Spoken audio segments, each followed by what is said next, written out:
A quick like and subscribe really helps our channel grow and allows us to bring you even more amazing content. Thank you for your support. For weeks, I poured my heart and soul into building the dollhouse, meticulously choosing each piece of wood and paint shade, crafting it to look like a whimsical little home straight out of a fairy tale, knowing it was meant for my niece Lucy, who had always adored the imaginative world of dolls and play.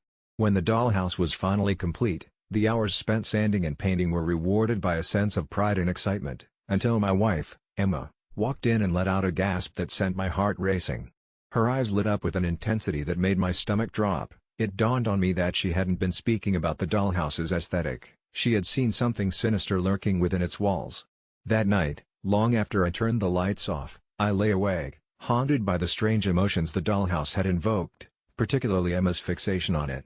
No matter how much I reassured her that it was just a gift for Lucy, I saw the way she gazed longingly at it, how the corners of her lips turned down whenever I mentioned my niece. I decided to confront my memories of being a kid in my own dollhouse with my sisters, shaping our stories amidst miniature furniture and tiny ceramic trinkets, but now, the joy felt more like a weight tying me to something darker. It was the half-formed whispers echoing throughout our home, the ones I could never quite catch, that clung to my senses each time I entered the room where the dollhouse sat. I imagined it was a mere figment of my mind, until it started talking back. Emma wanted me to keep it, as if it were a living creature, begging for attention and love. Everything about it was unsettling, as if it knew secrets that I was too naive to understand. I tried to rationalize her odd requests for little changes, wanting me to add hatchways and secret rooms, but my hesitance turned to dread when I discovered a hidden compartment while searching for something else, feeling a chill as I uncovered a stack of dusty, yellowed notes, each written in my handwriting from years ago. How was that possible?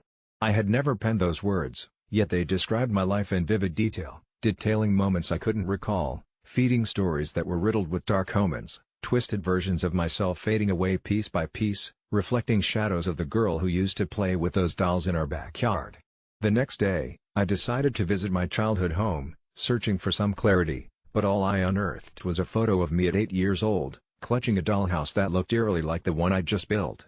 It dawned on me that the dollhouse was never just a toy, it was a vessel of our past, feeding on the very influence of my memories, crowding into the present, manifesting Emma's sorrow into something unfinished, something threatening. When I returned home, I could barely breathe, adrenaline coursing through me as I stood before the dollhouse, determined to finish what I started. That evening, I found Emma curled up in the living room, her cheeks damp, her gaze unfocused, the dollhouse casting twisted shadows in the dim light, like an ominous puppet master controlling our fates, and I found myself hesitating at the threshold, caught between my love for her and the growing fear of what I had unwittingly unleashed. I thought of Lucy, innocent and wide-eyed, and with a shaky breath, I confessed everything. I revealed that I could no longer ignore the haunting specter entwined with the dollhouse's elegance, with all its tightly woven charm. But as the words slipped from my mouth, Emma's face fell, her expression morphing from sadness into something far more sinister, with eyes glimmering under the dim glow like those of a predator. She didn't want to give the dollhouse away, she wanted to use it as a portal, tapping into the childlike wonder wrapped in a nightmarish veneer, to channel an unseen force that had held sway over us since we brought it into our lives, a force that wanted to be fed. The realization hit me like a freight train. I had become the antagonist in my own story, and every decision I made, instead of fueling my creativity, was giving life to a dark energy tethering us to the past, to Lucy.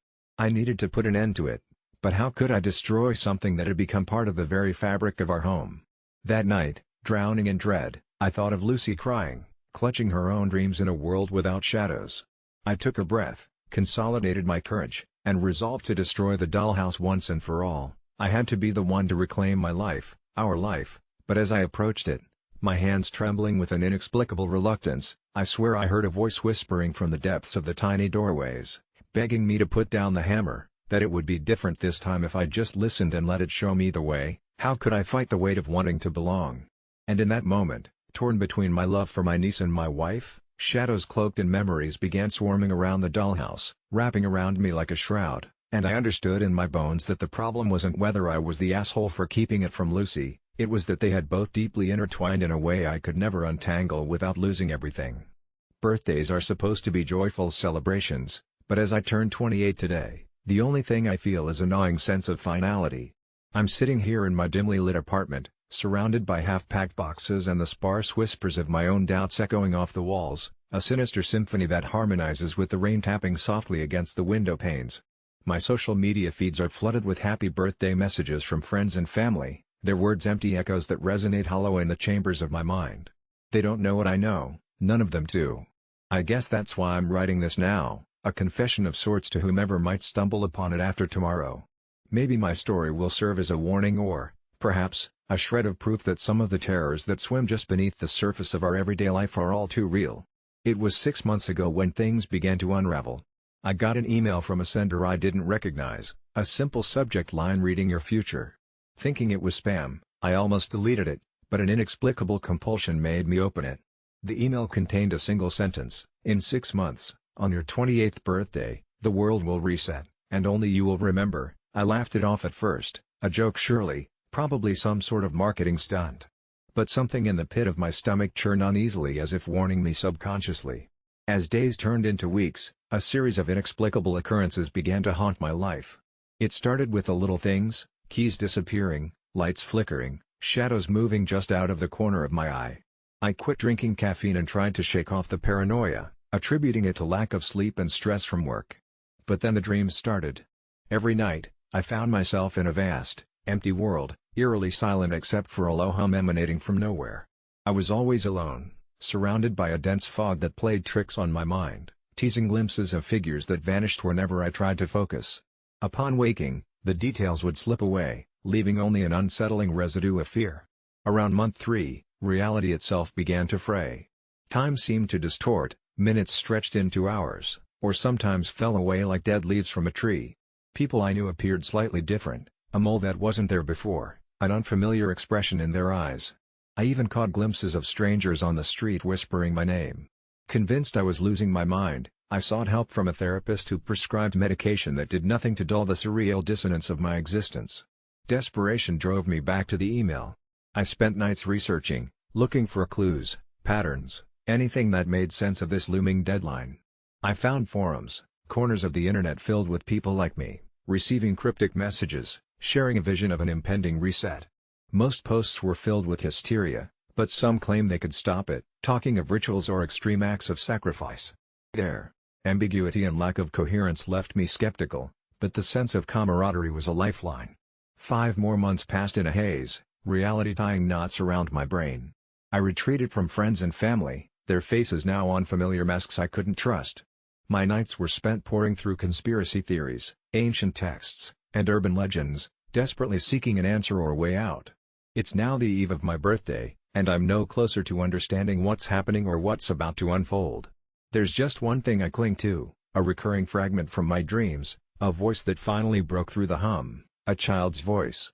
It said, "Open your eyes," just before everything went dark.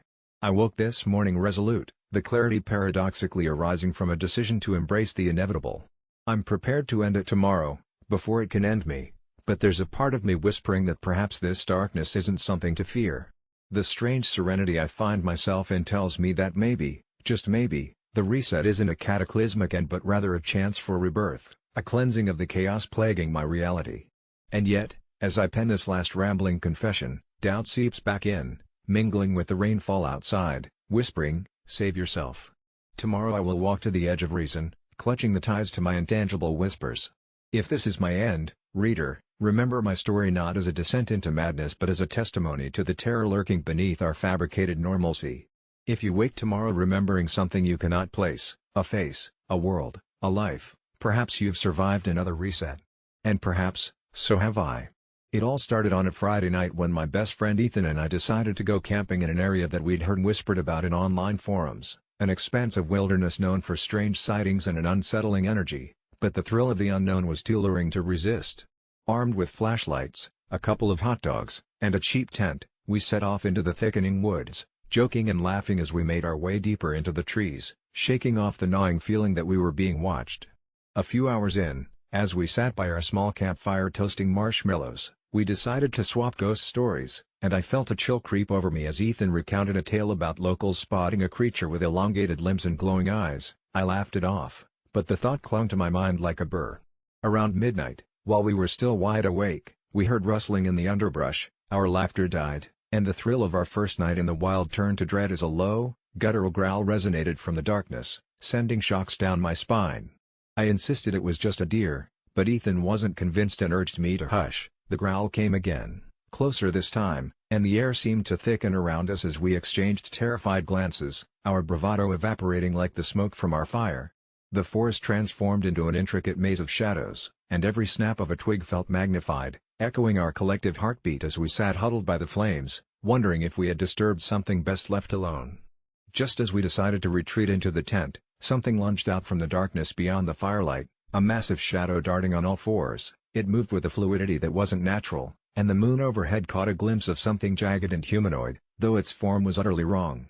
We scrambled back, hearts racing, as it dashed back into the cover of the trees, leaving a chilling silence in its wake, our bravado reduced to hushed whispers about what just happened.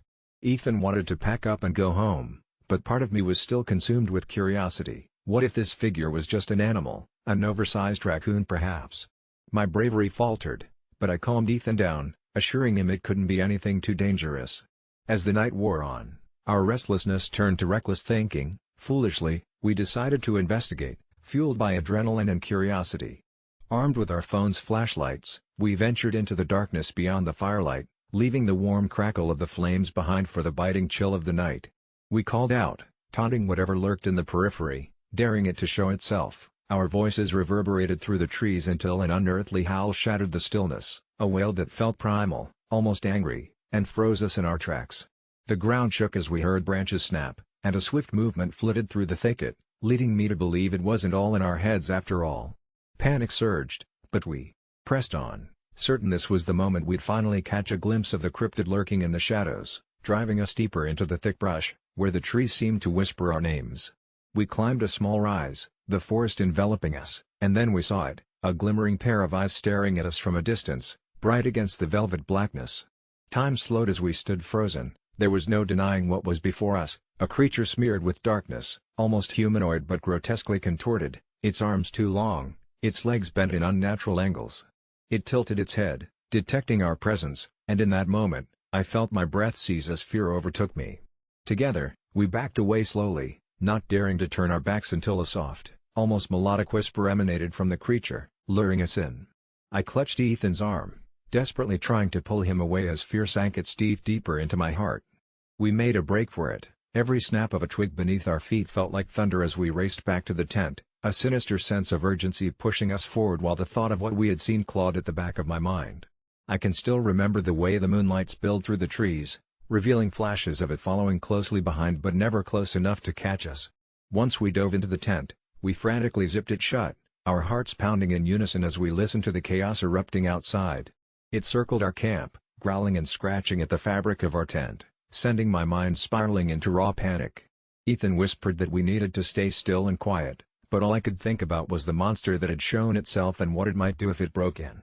The scratching finally faded, but the howls continued, echoing that eerie melody throughout the night as we held each other in a close embrace, clinging to the hope that the dawn would save us. As the sun broke the horizon, the howls ceased, and we emerged cautiously, breathless with horror, discovering multiple deep gouges in the earth where the creature had prowled. Our campfire lay smoldering, but the fear lingered in the air thick as a fog. As soon as we packed our things, trying to shake off the terrible memories and convince each other that we were both okay, we didn't speak of it again, just hurried back down the path like frightened children. But my curiosity still nagged at me, the need for closure remained, and weeks later, when Ethan backed away from the conversation as if it had never happened, I embarked on a different kind of adventure, poring over research into legends and folklore around the area. What I found shook me. Reports of an entity whispered of in fragments, an ancient being that lured the unwary deep into the woods, tales of shadowy figures that led lost souls astray, stories of eyes in the dark. I tuned into forums of those who had disappeared in that vicinity and read experiences eerily similar to our own, coupled with the knowledge that some who ventured into the depths never returned at all. After nights of restless digging, I decided I needed to return, dragging Ethan back into those woods. But when I mentioned it, he turned as pale as ash, murmuring that some things are better left undisturbed. Desperation crept in as I tried to convince him it was just paranoia, yet even I felt the weight of something closely watching even still. We argued, I couldn't let it go. I needed answers, but deep down, I feared my pursuit might lead us back into that nightmare. Now, I'm left here, alone in the dark, writing this down, every detail lingering in my mind, hoping that someone out there can help make sense of it all. Did we experience a cryptid? Did we unleash something that night? If you find yourselves in those woods, even in the light, remember my warning: don't follow the whispers, the forest speaks the truth, and not all who venture in ever come out the same. Living in the crisp air of rural New Hampshire has its perks, especially if you're someone like my dad, who adores hunting. Last Christmas, I decided to surprise him with something he always talked about but never got around to buying: an infrared scope. The gift was a hit, and we immediately embarked on a night adventure, eager to test out how the woods around our house would transform through the thermal vision. Barely outside, the chilling quiet enveloped us, the absolute darkness swallowing us whole. My dad, ever the experienced hunter, led the way quietly, with me trailing behind, heart pounding more from the thrill than fear. It all started as a mundane exploration, watching rabbits leap through bushes as crimson blobs and deer graze, their bodies etched in ghostly white against the cooler backdrop. As we trod deeper, the screen suddenly lit up with hues not native to these parts. A kaleidoscope of shifting colors danced toward the edge of the grove, moving erratically like they were floating. Dad lowered the scope, his breath hitching. "Must be something wrong with it," he murmured, passing me the device. But, as I peered through, the bizarre figures persisted, gliding frictionlessly in a peculiar, jerky rhythm. I felt a prickle of unease skittle down my spine. Their outlines shimmered like heat waves, almost humanoid but unnervingly elongated, with limbs too thin to be of anything natural. An icy panic clutched at my throat. Remembering tales spun by the locals about the ancestral woods, I wanted desperately to chalk it up to technology playing tricks. Yet, there was something undeniably corporeal in how these shapes weaved between trees, their presence raising an ancient, instinctual dread within me. My voice shook as I handed it back to my dad, hoping he'd have an explanation, any explanation, beyond my terrifying imaginings. "Get home," he whispered with an edge I had never heard before. We turned, his grip firm on my shoulder, pace quickening. But barely a few steps in, a high-pitched whistle swept through the silence, an unnatural tune that echoed chillingly, swelling until it drowned out the rustling leaves and my pounding heart. Dad's face was stone, eyes hard as he looked back through the scope once more. The shapes, now even closer, writhed unnaturally, distorting and dissolving into each other in some grotesque ballet. We could make out their faces, or what they passed for faces. There were no eyes, yet they seemed to watch us, eerily aware, the gaping voids for mouths enhancing the cacophony of their petrifying serenade. We were transfixed, limbs leaden as if rooted to the earth, until one figure broke away, stretching slightly taller than the last, its reach long and deadly precise. Dad shoved me forward with more force than I thought he was capable of. "Run! Don't look back," he shouted, the sternness of his command cracking through the encroaching terror. My legs found life and I sprinted faster than ever before, my mind numbly bridging my dad's presence behind me to the dreadful mass converging within touching range. The whistling crescendoed, violent, and maddening, clawing at my ears, but I couldn't risk glancing back. Breath ragged, chest ablaze, I hurled myself toward the distant line of our home. Within the safety of the walls, I whirled around, waiting, praying to see my dad rushing in behind me. Shadows danced across the windows as beams caught their motion, too many shadows, and none belonging to my dad. I fumbled with my phone, dialing 911 in my panic. My explanation was frantic, but they sent a unit immediately, too familiar with bizarre sightings people occasionally reported. Outside, the air grew stifling, vibrating with an unearthly hum as if culminating to some horrid finale. Minutes felt like eternities until flashing lights reflected through our windows, and I swore my knees would give way. The officer stormed in, weapons drawn, assuring me with their presence, but my eyes scoured the entry for my dad. Through the tangled reports and hushed communications, I gleaned they found nothing in the woods, that is, nothing living. The scope lay discarded, my dad's torn jacket not far from reach, a bow of finality tied in the curl of that wretched whistle echoing on the sidelines of my horrified consciousness. Days passed without any sign of my dad, the search called off begrudgingly. Locals whispered of past vanishings, citing grudging respect for the ancient guardians of the forest. I stayed long enough to pack essentials, bound by the restless yearning my dad might somehow return. As I locked the door for the last time, my heart ached with a singular resolve, never to return to those woods alone. Wherever he is, I just hope he's somewhere beyond this world's reach, because I certainly believe I've left a part of me lost amongst those terrible, watching trees. I stumbled upon a thread on Reddit titled "What are some of the darkest stories and posts that many people don't know about?" Thinking it would be an innocuous way to waste an afternoon, but what I found sent chills down my spine and has haunted me ever since. There was a post from a user named ShadowWalker13, recounting their experience with a piece of old, rusted furniture they found at a garage sale. It was an ornate mirror with dark wood framing, the glass cracked and smeared with what looked like old blood. Intrigued, they bought it for a mere $20, feeling an odd pull towards it. It took only a day for the strange occurrences to start. At night, while lying in bed, they could hear soft whispers, almost like a lullaby, and the reflection in the mirror showed more than just their living room. It showed glimpses of events that had occurred long before they owned it. Disturbing images of people staring at themselves in the mirror, each wearing expressions of sheer terror, flickered in and out of view, but only when no one else was around.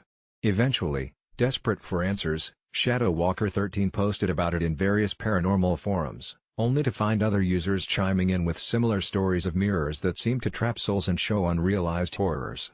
Days turned to weeks, and the lullabies morphed into frantic screaming that only they could hear, echoing through the night, and one evening, after another sleepless night, they dared to speak to the mirror, asking who they were. The response was chilling. A pale face emerged for just a split second, lips moving as if to form words they couldn't quite catch, but the air in the room became so cold that they could see their breath.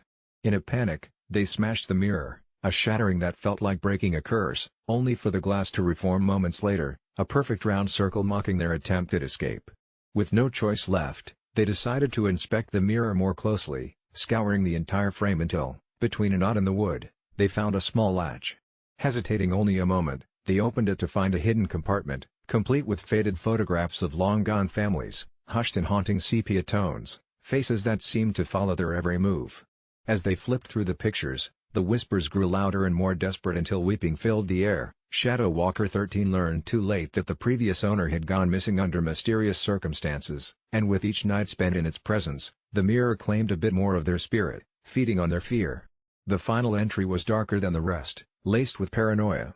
ShadowWalker13 could feel the presence behind them, as if it were growing impatient. When they glanced over their shoulder, they saw nothing, but upon facing the mirror, a new face stared back, twisted lips curling into an awful smile. "It's your turn now," it whispered, just before they collapsed into an oblivion of dread, leaving the post unfinished. Intrigued and horrified, I still couldn't shake the feeling that this was more than just a story, and my curiosity got the better of me.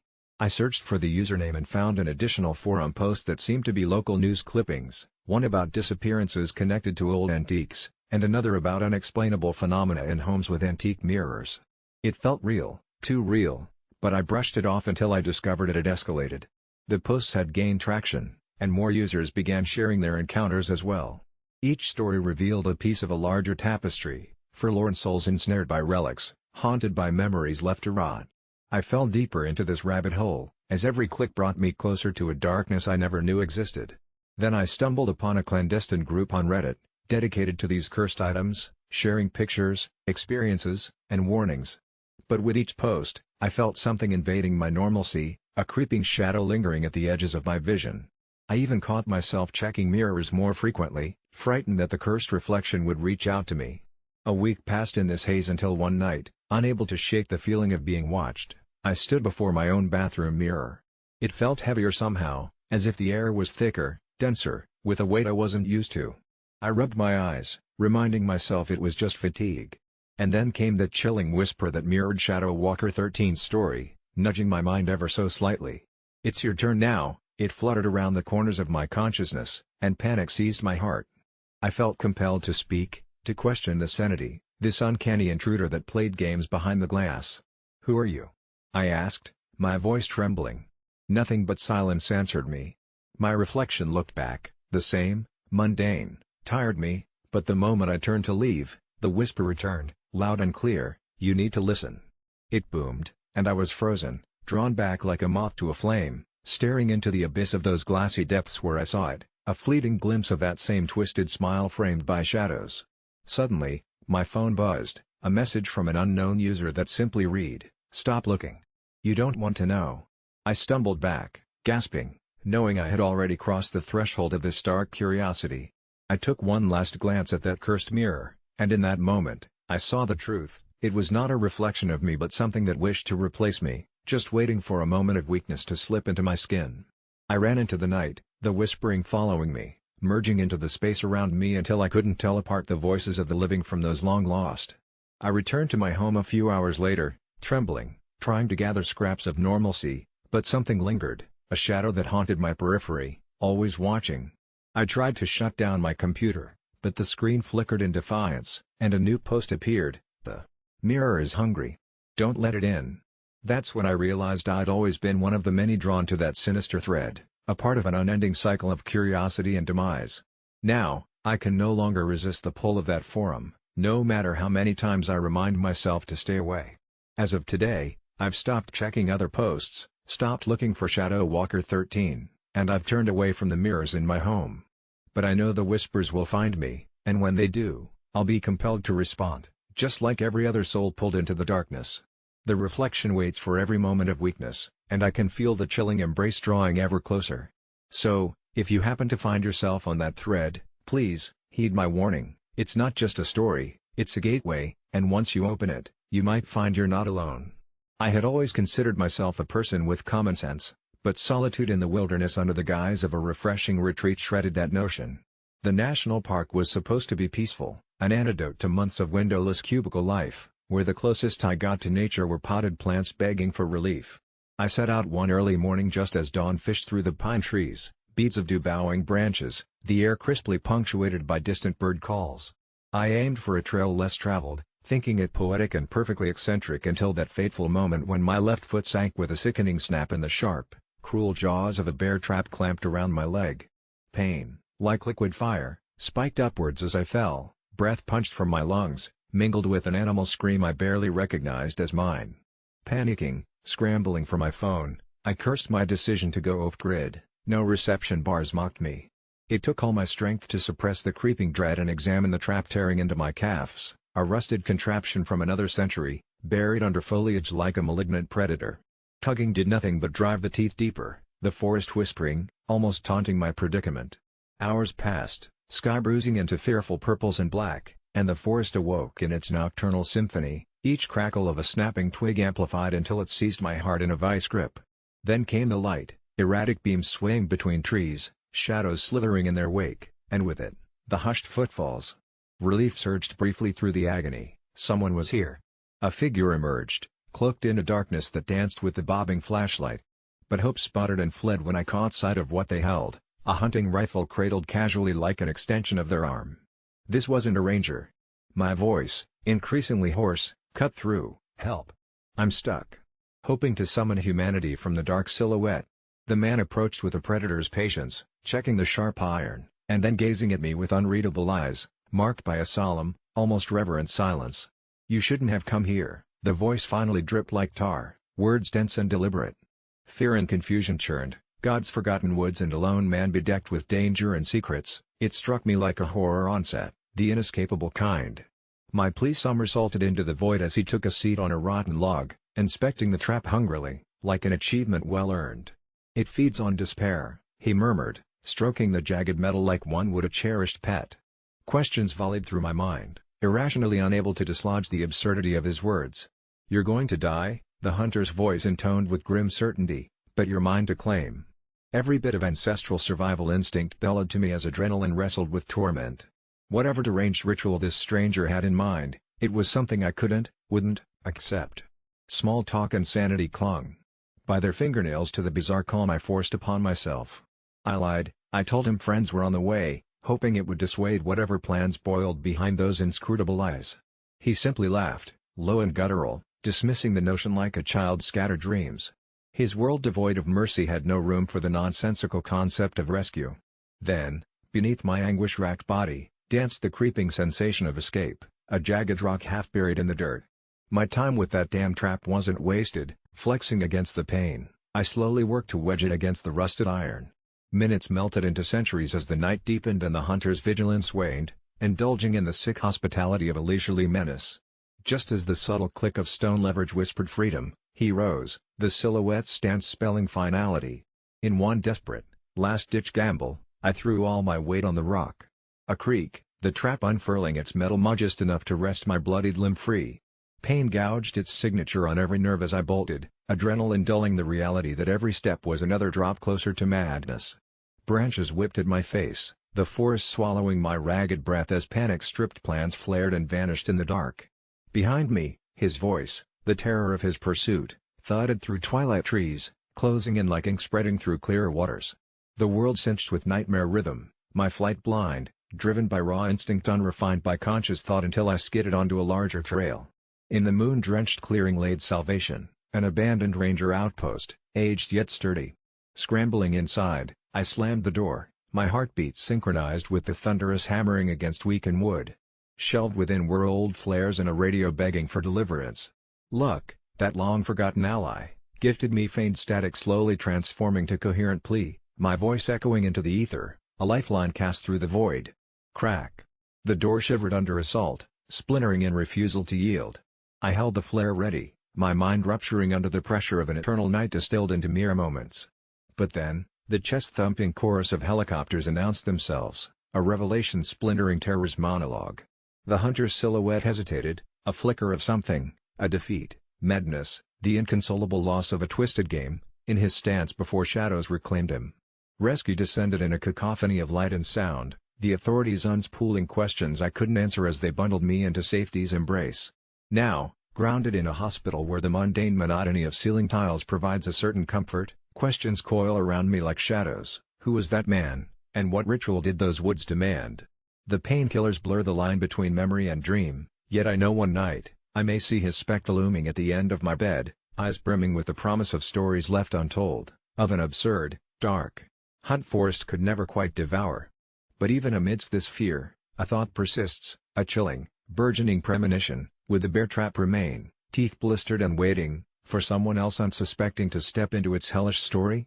I never thought I'd be the sort of person to post on a subreddit like No Sleep, but last night was so bizarre, so terrifying, that I can't shake the feeling I need to talk about it. I worked the night shift at a small, old hotel in a town that seems stuck in time, where the creaking floors and dim lighting make guests uneasy, but they never seem to leave without an odd story to tell. It was just after 2 a.m. when the door swung open and a gust of wind sent an unsettling chill through the lobby, signaling the arrival of a guest I didn't recognize. He had an almost otherworldly presence about him, tall and gaunt with sagging skin that clung to his bones like an old coat. His clothes were a faded gray, reminiscent of the hotel's peeling wallpaper, and his eyes, dark and sunken, seemed to absorb the flickering light above us. I forced a smile and welcomed him, hoping that I'd somehow get a good tip. But as soon as he spoke, I felt a jolt of unease travel down my spine. His voice was an echo of forgotten whispers, like he was plucking memories from the very air around us. "I'd like a room, please," he said, as if the act of renting a space was a mere formality in our strange little world. I began the usual procedures, but when I asked for his identification, he only stared at me with an unsettling intensity that made my heart race. "I don't need to prove who I am. I'm here to stay," he replied, and in that moment, a flicker of fear ignited in my gut. Against my better judgment, I booked him in, handing over the key which shimmered oddly in the pale light, and pointed him towards the staircase. That was when I noticed the other guests watching, their expressions a mix of curiosity and dread, but just as quickly as I caught their gazes, they turned away, as if they had all come to a silent agreement not to acknowledge what was happening. As the man ascended the stairs, I caught snippets of his movements out of the corner of my eye. He moved unnaturally, gliding rather than walking, like he was part of the shadows themselves. Then, before I could settle my nerves, another guest screamed from the second floor. I rushed to the staircase, but the hallway lights were flickering ominously, casting long shadows as I sprinted up the steps. The scream had echoed through the building, reverberating in my skull like a drumbeat. I reached the second floor and saw the worried faces of guests peeking out from their rooms, their eyes wide with terror. I banged on one door, and an elderly woman answered, trembling. "It's him," she gasped. "He's not normal." My heart raced as I turned, looking down the corridor where a door had just slammed shut, room 207, where the strange man had gone. I slipped a key from my pocket and the door opened with a defiant creak, revealing the dim interior. The bed was unmade, the chair overturned, and in the corner, a mirror reflected nothing but darkness, as if the glass had swallowed all light. I stepped inside and instantly felt suffocated by an oppressive cold. "Hello?" I called, my voice echoing back to me, taunting. Silence hung in the air, thick enough to choke on, and with my heart pounding like a war drum, I turned back toward the door. But something slammed it shut behind me. No wind, no force of nature. Just a demonic insistence that I could not leave. My pulse thundered in my ears as I turned back to face the room, still frozen in fear, and that's when I saw him, standing before the mirror, his back to me, but I could still feel those hungry eyes boring into me. "What are you?" I managed to gasp, but he merely smiled, his mouth stretching wider and wider until it looked like his face might tear apart at the seams. "You'll find out soon enough," he hissed just as the lights flickered one last time. A moment later, they went out completely, leaving me ensconced in the thick darkness, swallowing my screams. I fumbled for my phone, praying for even a glimmer of light, but the screen remained black, and I could hear the man whispering to the void, ancient words slipping from his lips like the filth of forgotten graves. Panic surged through me and, fueled by adrenaline, I charged toward the door, slamming into it with my shoulder. It didn't budge. The words he chanted grew louder, heavy with a malevolence that twisted my insides. I turned back to the mirror, praying for some kind of escape, and that's when I saw it, a reflection, a figure standing behind me, faceless and terrifying, shrouded in a cloak of shadows that seemed to pulse with life. It reached out, fingers elongated and claw-like, grasping for me, and all at once I knew I was summoning something far worse than the man, something that had been waiting for years, perhaps centuries, for a chance to escape. In that dark, suffocating room, the atmosphere shifted, the room closing in like an ever-tightening noose, and that's when I heard the screams again, this time from the guests, thrumming through the very walls of the hotel, and then, the lights exploded back to life. In that brilliant illumination, I stumbled forward, flinging the door open and bolting into the hall, where the frightened faces stared back at me with an undeniable horror. The room was empty, the mirror reflecting only the disarray of what had transpired, no man, no shadow, nothing but the remnants of a nightmare. I fell to my knees as the guests began to whisper amongst themselves in a frenzy, their murmurs blending into one long, echoing dread. As I gasped for air, grasping at the curtain of realities I'd just crossed, the door to room 207 swung open slowly, and there stood the man, no longer gaunt but somehow more grotesque, and with an unsettling grin stretching across his face. He only said one chilling sentence, "I hope you don't mind sharing. Because I'm just getting started." It's been hours since that night, and the hotel hasn't been the same, guests checking out without explanation, leaving their belongings behind as if fleeing some unseen terror. I can't describe it, but there's a change in the air, a whisper of a promise that the man will return, bringing something with him that will seep through the cracks of this place. I'm terrified to sleep, terrified to close my eyes for fear that I might not wake up again, and the thought of that guest lurking somewhere in the shadows fills me with an icy dread. So here I am, posting this, hoping that, maybe by sharing, I can prevent it from getting worse. I don't want to be the last one left standing. If you see a hotel room that looks too good to be true, or meet someone whose smile feels like a hollow void, turn around and run, because there are things out there that shouldn't be welcomed in, and believe me, once you let them in, they don't like to leave. I never thought a simple comment could turn my life upside down, but here we are. It all started during one of our regular game nights, sitting in my cramped, cluttered living room, everyone laughing over a ridiculous game of Cards Against Humanity, until my friend Lily, whom I've known forever, threw down a card that made me double-take. It was something grotesquely sexist, kind of funny but also disturbing, and I remember my eyes darting to her, my incredulity spilling out audibly when I asked, "Did you even use your brain to think about that?" It seemed harmless enough, a playful jab at a friend, yet I should have known that Lily, with her strange mood swings and fragile pride, would react explosively. The laughter around the table froze, tension coiling like a drawn bowstring around us until she burst into tears, making a hasty exit that left only the echo of her footsteps behind. I tried to laugh it off, joking that I hadn't meant it in a mean way, though deep down, I felt a pang of guilt that I'd stoked something buried in her insecurities. The next day, my phone buzzed incessantly with messages, first, from the mutual friends who seemed to be taking sides, and then, from Lily demanding that I apologize for what she called my cruel insult. My gut twisted at the thought of bending to personal drama like this. I wasn't cruel, and she was my friend, but I couldn't bring myself to apologize for a statement that felt so innocently intended. I told her as much, typing out my unfiltered thoughts with the urgency of someone who's been wronged. I'd for refusing to apologize after asking my friend if she used her brain to think. I posted this on a forum dedicated to dilemmas, expecting it to be a light-hearted perusal, but the response came in thick and fast, visceral and scathing. That's toxic behavior. You're the asshole. Why would you attack her intelligence? It felt like a shock wave of judgment began shredding my self-esteem. I couldn't understand how my well-meaning jest had spiraled into this surreal public trial. People delved into personal anecdotes about fragile friendships, about how truths meant to be playful get misconstrued into barbs, and yet, in the chaotic storm of opinions, there was another thread emerging, more sinister. It started with a few quiet whispers, stories about another group, another game night that had ended in dramatic fashion, tales of Lily breaking down not just that night, but before, and a sense grew within me, a dark roiling feeling, something bordering on paranoia. Days passed, and as I tried to navigate the fallout, I noticed Lily's quiet turn from the group, the way she seemed to hover just outside our conversations, always on the periphery, and in my attempt to reach out, to mend what seemed broken, I discovered a pattern behind her fleeting smiles. She had this tendency, this bizarre facial tic, a nervous half-smile she flashed just before she would suddenly go dark, like a snap of a twig, announcing an approaching predator. Everyone kept saying I had to apologize, that I'd struck a nerve, but when I suggested it might be deeper than my comment, it landed as a shocking and absurd idea, almost a conspiracy theory which twisted my gut. I could feel their skepticism drip around me, how absurd it seemed that I could be uncovering more than simple sensitivity. But deep into the recess of my mind, persistent seeds of doubt bloomed. What if this wasn't an isolated incident? What if Lily had a history, a pattern that boiled beneath the surface?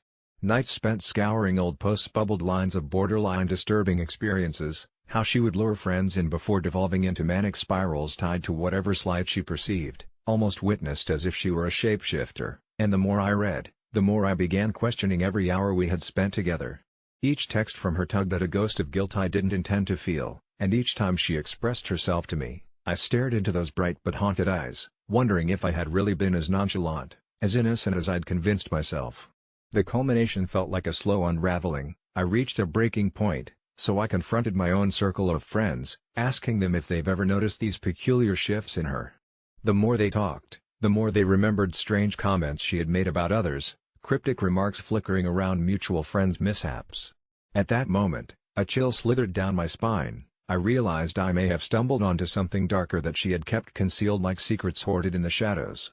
It became an obsession, tracking Lily's patterns of reaction, her mood cycles, and how they twisted around perceptions and misinterpretations, swirling into a vortex that sparked my compassion into confusion. I found myself haunted by that moment I had belittled her, feeling as if I'd unwittingly opened a door that offered a glimpse into her bottled rage. It was palpable, stinging in an unsettling way, and all I could think was how desperately I longed not to reach out when it had counted the most.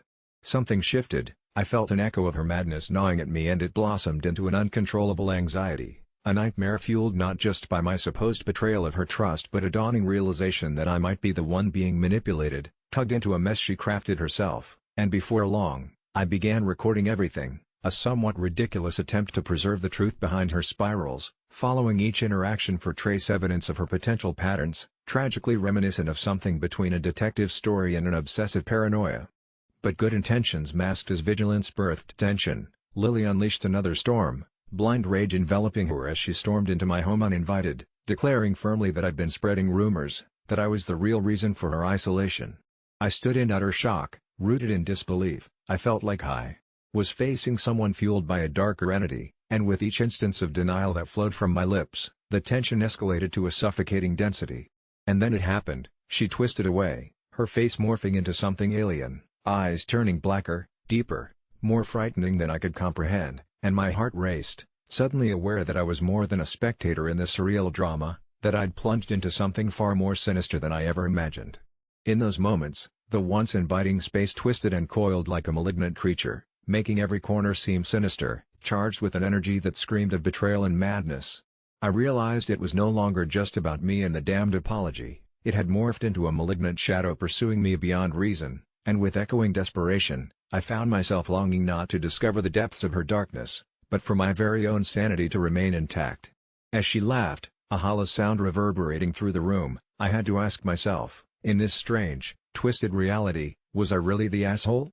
Or had something far darker, far more sinister, transformed her from a friend to something incomprehensible, feeding off our fear, and turning the once cozy gathering into a dismal horror show penned in the twisted pages of our tangled lives?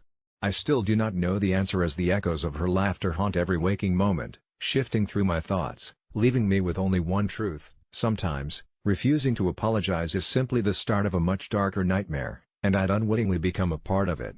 For years, I was trapped in a relentless fog of deep, dark depression that felt as if it would never lift. It would swallow me whole, its icy grip squeezing tighter each day until I could scarcely breathe. And in my darkest hour, there was one gruesome night when I crouched in the corner of my room, convinced that I was the only one haunted by this torment, my mind racing through a labyrinth of despair, every thought a jagged shard of agony, until an unexpected sound jolted me back to the present. "Hello," guttural growl emanating from the shadows. I froze, the photograph of my late brother, once a lifeline to my happier days, slipping from my fingers as the growl morphed into a raspy whimper, and curiosity wrestled with terror as I edged closer, barely glancing at the window that had morphed into my prison, the curtain billowing like a ghost as the wind howled outside. Just as I steeled myself to confront whatever was lurking there, I was struck by an image of the last time I felt real joy, the summer days spent at our grandfather's cabin by the lake, a simpler time when laughter echoed in my ears, silencing the demons within. And as those memories flooded me, the whimper transformed into a distressing yelp, snapping me back to reality.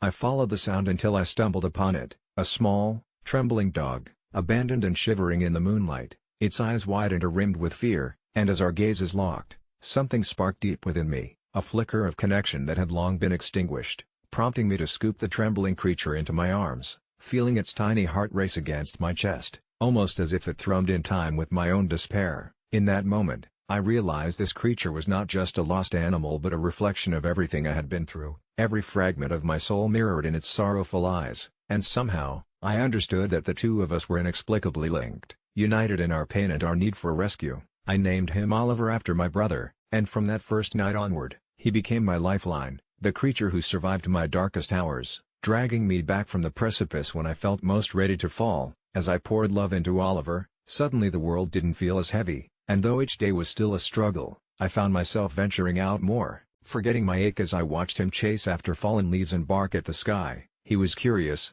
fearless, utterly oblivious to the weight of the world pressing down on my shoulders, and somewhere along that journey, I noticed things, the vibrant reds and yellows of autumn foliage, the bubbling laughter of children at play, the warmth of sunlight on my skin, moments that had long passed without recognition, while the shadows within me began to recede, inch by inch, away from the light that Oliver was coaxing back into my life. It was a slow dance of recovery, filled with small victories, like the time I had taken a phone call from an old friend after months of silence, their voice no longer a reminder of my isolation but a thread pulling me back into existence. And through it all, Oliver seemed to sense every ripple in my fluctuating spirit, tilting his head to comfort me when I struggled and prancing with joy whenever I smiled. It wasn't all a fairy tale. There were setbacks, times when darkness threatened to swallow me again.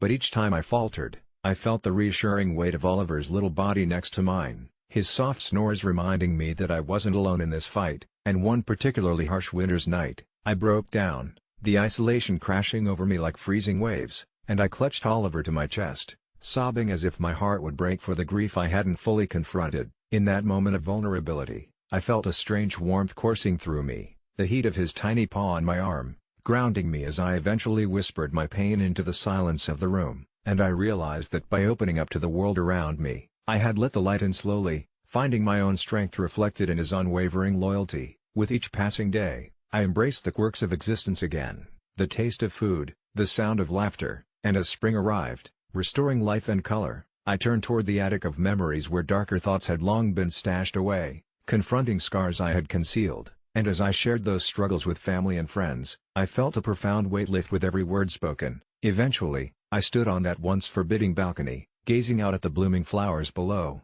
the vibrant hues igniting an unfamiliar sense of gratitude for the little moments that now felt monumental, realizing that some ties might have to be severed, but others would only grow stronger, my ability to connect shifting in tandem with my awakening spirit. And there was Oliver, wagging his tail, reminding me that the clouds never truly disappear. It's a constant evolution of dark and light, a delicate balance that makes us human. And as he licked my hand, I whispered to him with a smile, "You saved me, little buddy," never knowing how deeply intertwined our fates would become, forever a testament that even in our darkest moments, a flicker of hope can rise from the ashes, just waiting to be rekindled. I never thought I'd find myself in the middle of anyone else's drama, let alone become the villain in my own son's love story, but there's been this creeping horror shadowing my life since that night. It started innocently enough, With my 16-year-old son, Jacob, coming home one evening, eyes aglow, announcing that he had a girlfriend. Sophia was her name, a girl with striking blue hair and a personality that seemed to fill the very air around her. I could tell from the start she was trouble, but then again, what teen girl isn't? At first, I was just the hopeful parent, envisioning school dances and awkward family dinners, but as the days turned into weeks, my sentiments shifted.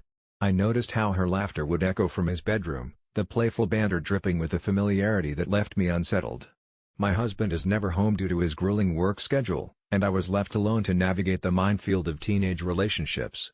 When I first heard the rumors from other parents about things happening behind closed doors, I said nothing. I reasoned it was just kids being kids, quickly swept away by the tides of hormones and puberty. But then came the day that tested my patience, my morals, and my sanity. Jacob, with his hopeful gaze, casually asked if he could invite Sophia to spend the night.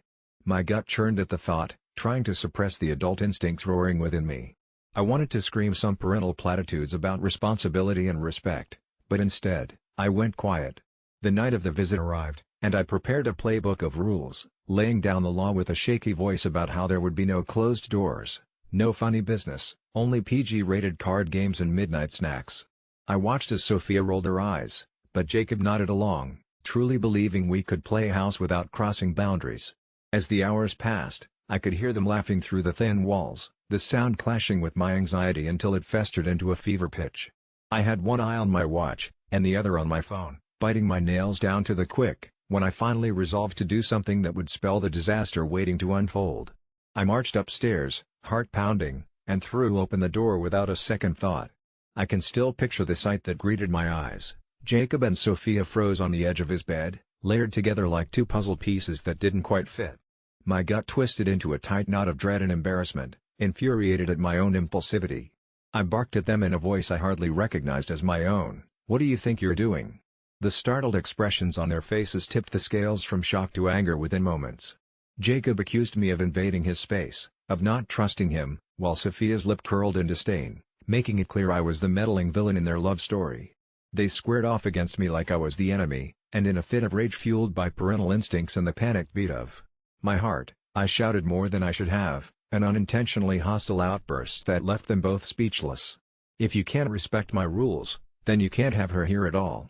I had never seen Jacob's eyes, usually filled with joy and mischief, darken so quickly. He lashed back at me with a ferocity I didn't expect, hurling insults and swearing I had ruined his life. In my mind, I was just safeguarding my son's future. Did he not care how this would affect his education or his future friendships? The remaining hours that night became a haunted silence. After Sophia left, there was no comforting snuggle on the couch or heartwarming family moments. It was a chasm of resentment settling between us. Jacob's demeanor changed overnight. He started sneaking out, arriving home only when he felt like it, returning reeking of rebellion and adolescent woes. Our once easy conversations became cold exchanges, thick with unspoken resentment, and I found myself tiptoeing around my own home, desperate to avoid another clash. I couldn't help but wonder if Sophia had whispered poison into his ear, or if he had merely turned to her as an escape from my overbearing nature. Days turned into weeks, and the shadows thickened further, weaving anxiety and guilt into nightmares where I would wake in a fit of sweat, panicked that I had made the wrong choice. And then, just when I thought things couldn't get worse, a week before Jacob's birthday, I got an unexpected call from the school. The voice on the other end delivered a blow that twisted my insides. "We need to talk about Jacob and Sophia. There's a serious issue we need to address." My heart raced as I pictured what disastrous scenario might unfold. Were they caught? Were they in trouble? When I arrived, the words hit me like a freight train. They'd gotten caught in the back of a school dance, pursuing their own version of love in a world that wouldn't understand. I barely made it through the conversation with the principal, blurred images of Jacob's fighting back tears merging with my own horror at the thought of everyone knowing. I returned home, my breath shaky, armed with the understanding that I had unwittingly pushed him further into Sophia's web. That night, as I lay in bed, a heavy darkness overshadowed my thoughts, grappling with the regret of my choices. What was I doing wrong? How could I fix it? Did I care more about my ideals than my son's happiness? I woke with a fragile resolve, deciding to reach out to him, to actually listen. How could I have been so blind? And when I did approach him with that open heart and vulnerability, expecting a bridge to mend, I found him slumped on his bed, scrolling through his phone as if I were a ghost haunting his space. Weeks turned into silent standoffs, but just as I felt the weight of impending loss, I finally caught a break, an unexpected glimpse of hope. One day, out of the blue, Jacob shuffled into the living room. "Sophia's gone," he whispered, dropping those two words like stones that splashed in still water. The heartbreak in his voice cut deep as he spoke of their split, of how her blue hair was now just a childhood memory painted over the walls of his mind. I didn't dare ask why.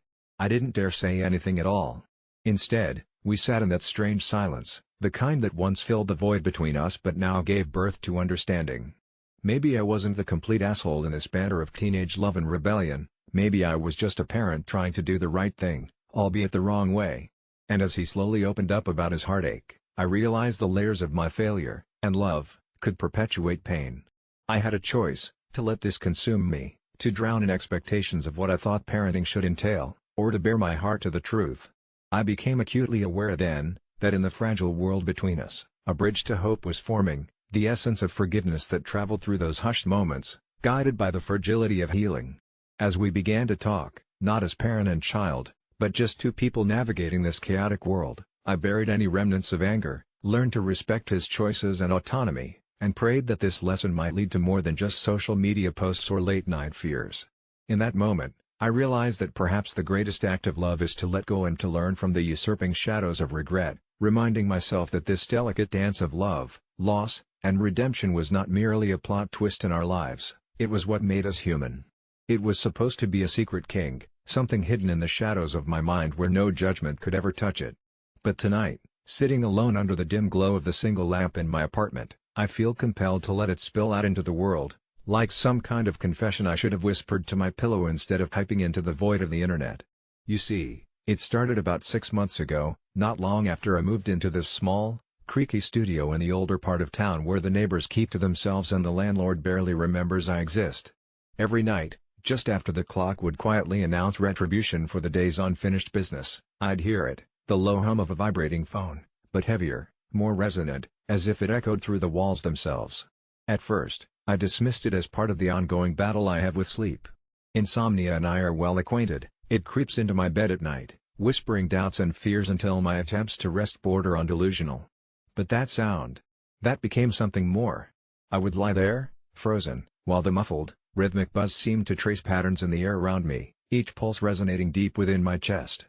It was on the third night that my curiosity overcame my fear, a fear I had not even acknowledged until I found myself peeking through the curtains, scanning the silent, deserted street below. Nothing. No one. The hum wound itself around the mundane creaks of the aging structure, twining with the distant radio noise that seeped through like water through porous rock from the apartment next door.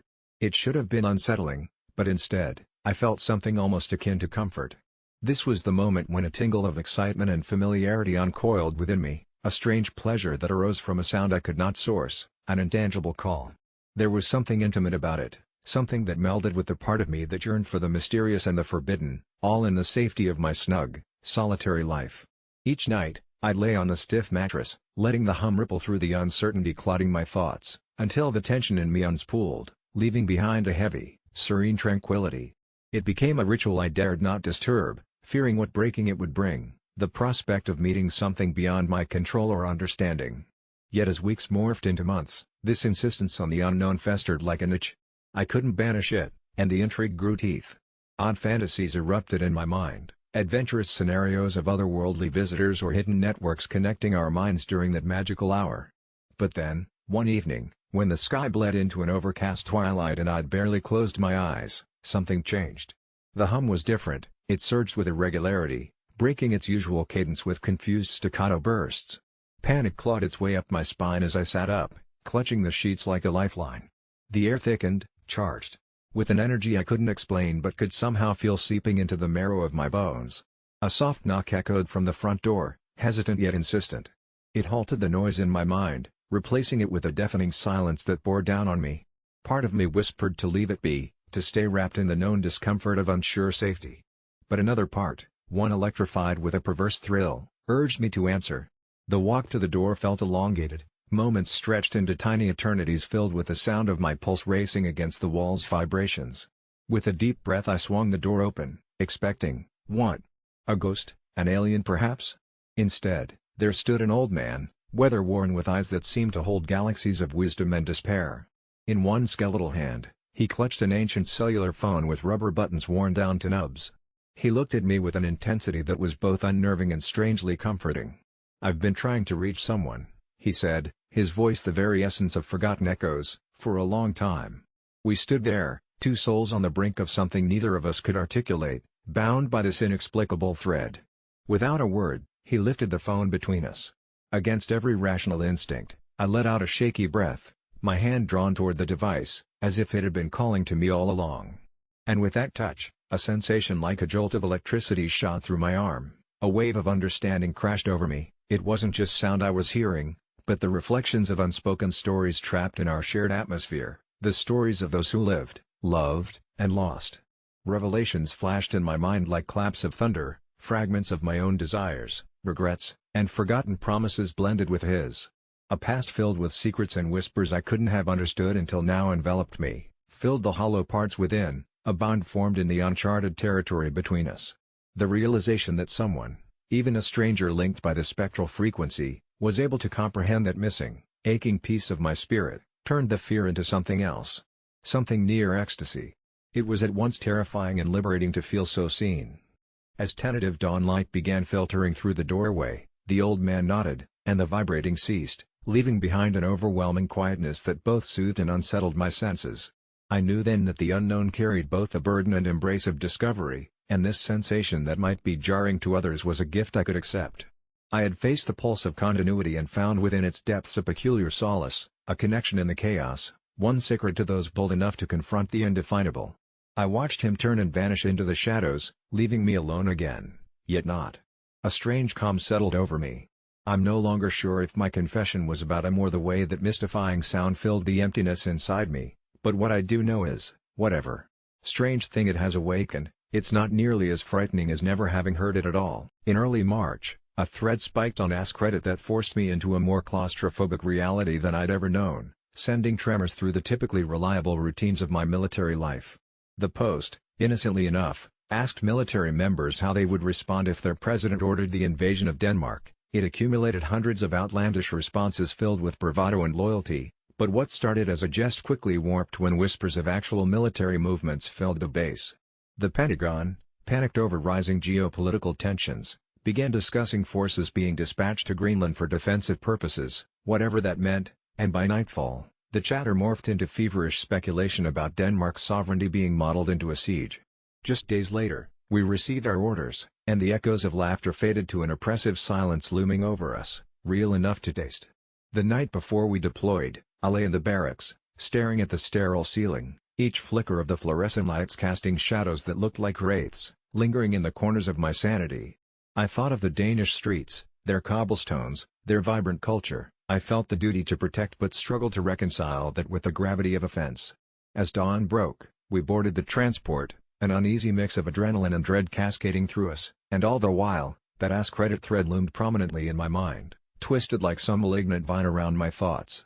Arriving in Greenland, troops found themselves in a fog of uncertainty, briefed by a commanding officer whose eyes gleamed with an intensity that bordered on madness. He spoke of threats we couldn't see and enemies we couldn't name, building a narrative written in the ink of fear. We trained, practiced, prepared for a war that hadn't openly declared itself, even as rumors slithered among us whispering of shadowy figures in the Arctic shadows, those who waited for something more sinister than war. For weeks, our perimeter patrols revealed nothing but rugged ice and looming mountains, but one night, as I sat locked in my tiny bunk, I received a message, anonymous, cryptic: "They are watching. They are waiting."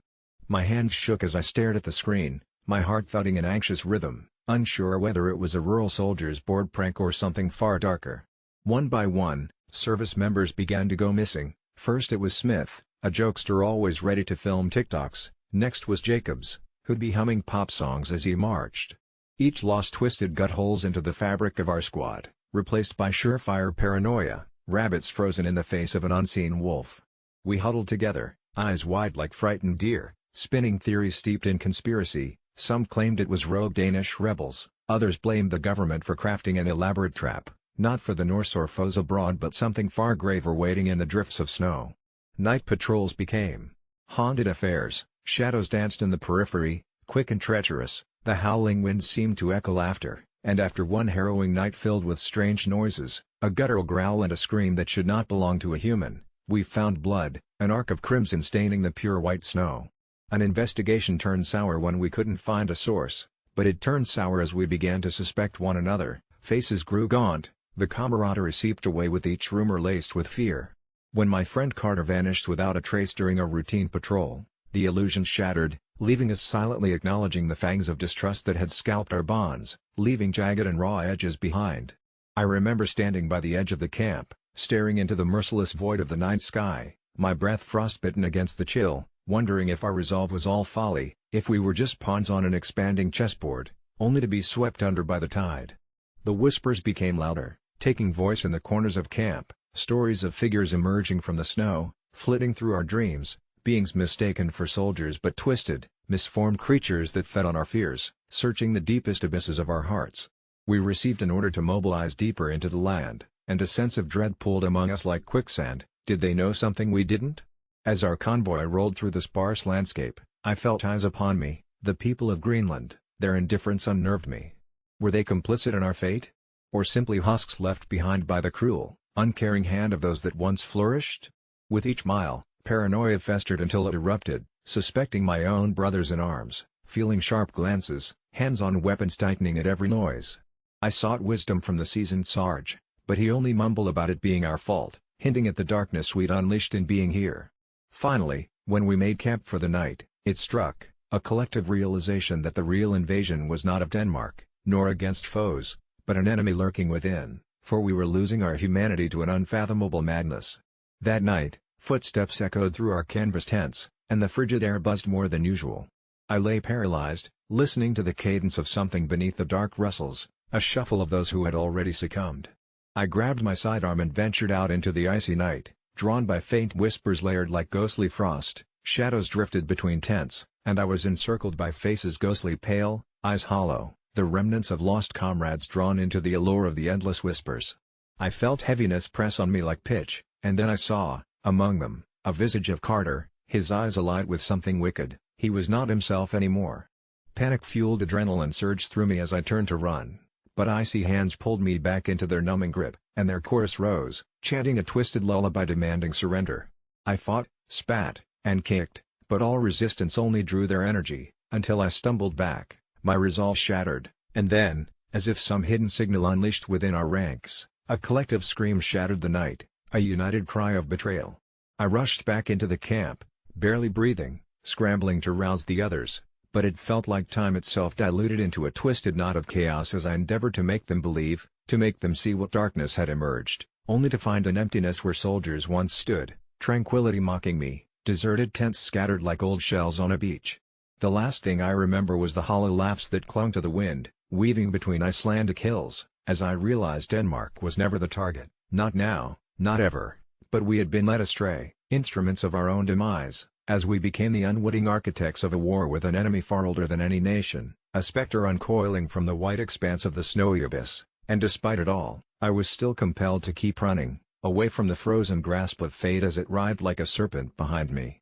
When my estranged parents passed away a few months ago, I was left with their dilapidated home on the outskirts of town, a place I hadn't visited since childhood but one steeped in shadowy memories and whispered secrets that rattled cages in my mind.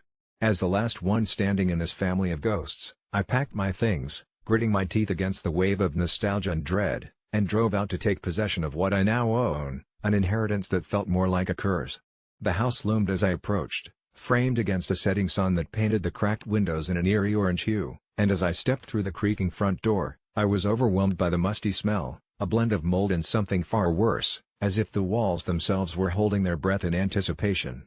I spent my first night tossing and turning in the old bedroom, memories flickering through my mind like ghostly figures, but the house seemed more alive than I had remembered, noises echoing through the halls that made my skin crawl, shuffling footsteps, soft whispers that seemed to dance just out of earshot, and eerie creaks from the attic like the sighs of a restless spirit. By the light of morning, I decided to explore my inheritance, uncovering trinkets that appeared like remnants of a forgotten time, a porcelain doll, a dusty gramophone, jars filled with what I could only assume were my mother's failed attempts at preserving memories, and that's when I stumbled upon a hidden door behind the faded bookshelf in the study. My heart raced as I pulled it open, revealing a cramped room, its walls lined with oddities that sent shivers down my spine. Old photographs of my parents I had never seen, their faces etched with a mix of fear and sheer ecstasy, artifacts that looked like they belonged in a museum of the macabre. But the most unsettling discovery was a collection of jars, each containing a strange, swirling mist that dulled the air around them. A sense of foreboding settled in my stomach as I realized these jars weren't simply decorations, each contained a single, beating heart, slowly pulsing with life, their dark energy seeping into the room and filling my veins with despair as I felt an unholy bond forming.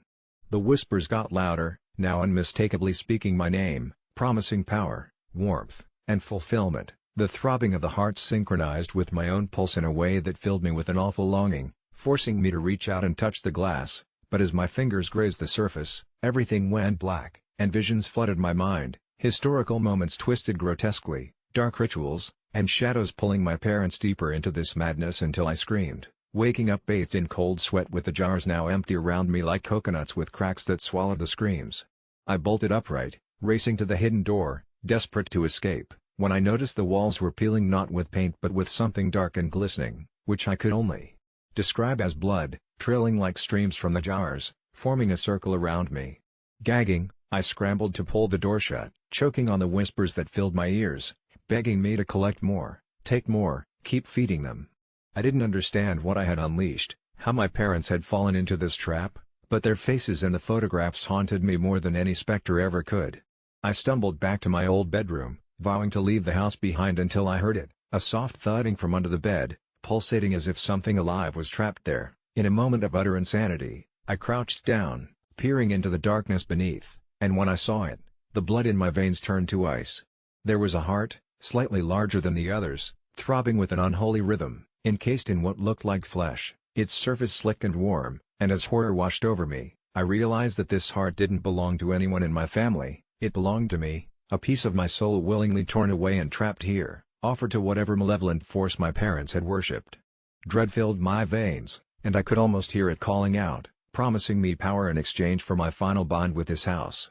Fleeing upstairs, I ripped open the door to the attic, hoping to find answers, but what I found was worse, a ritual circle drawn in dark ash, deep stains where offerings had clearly been made.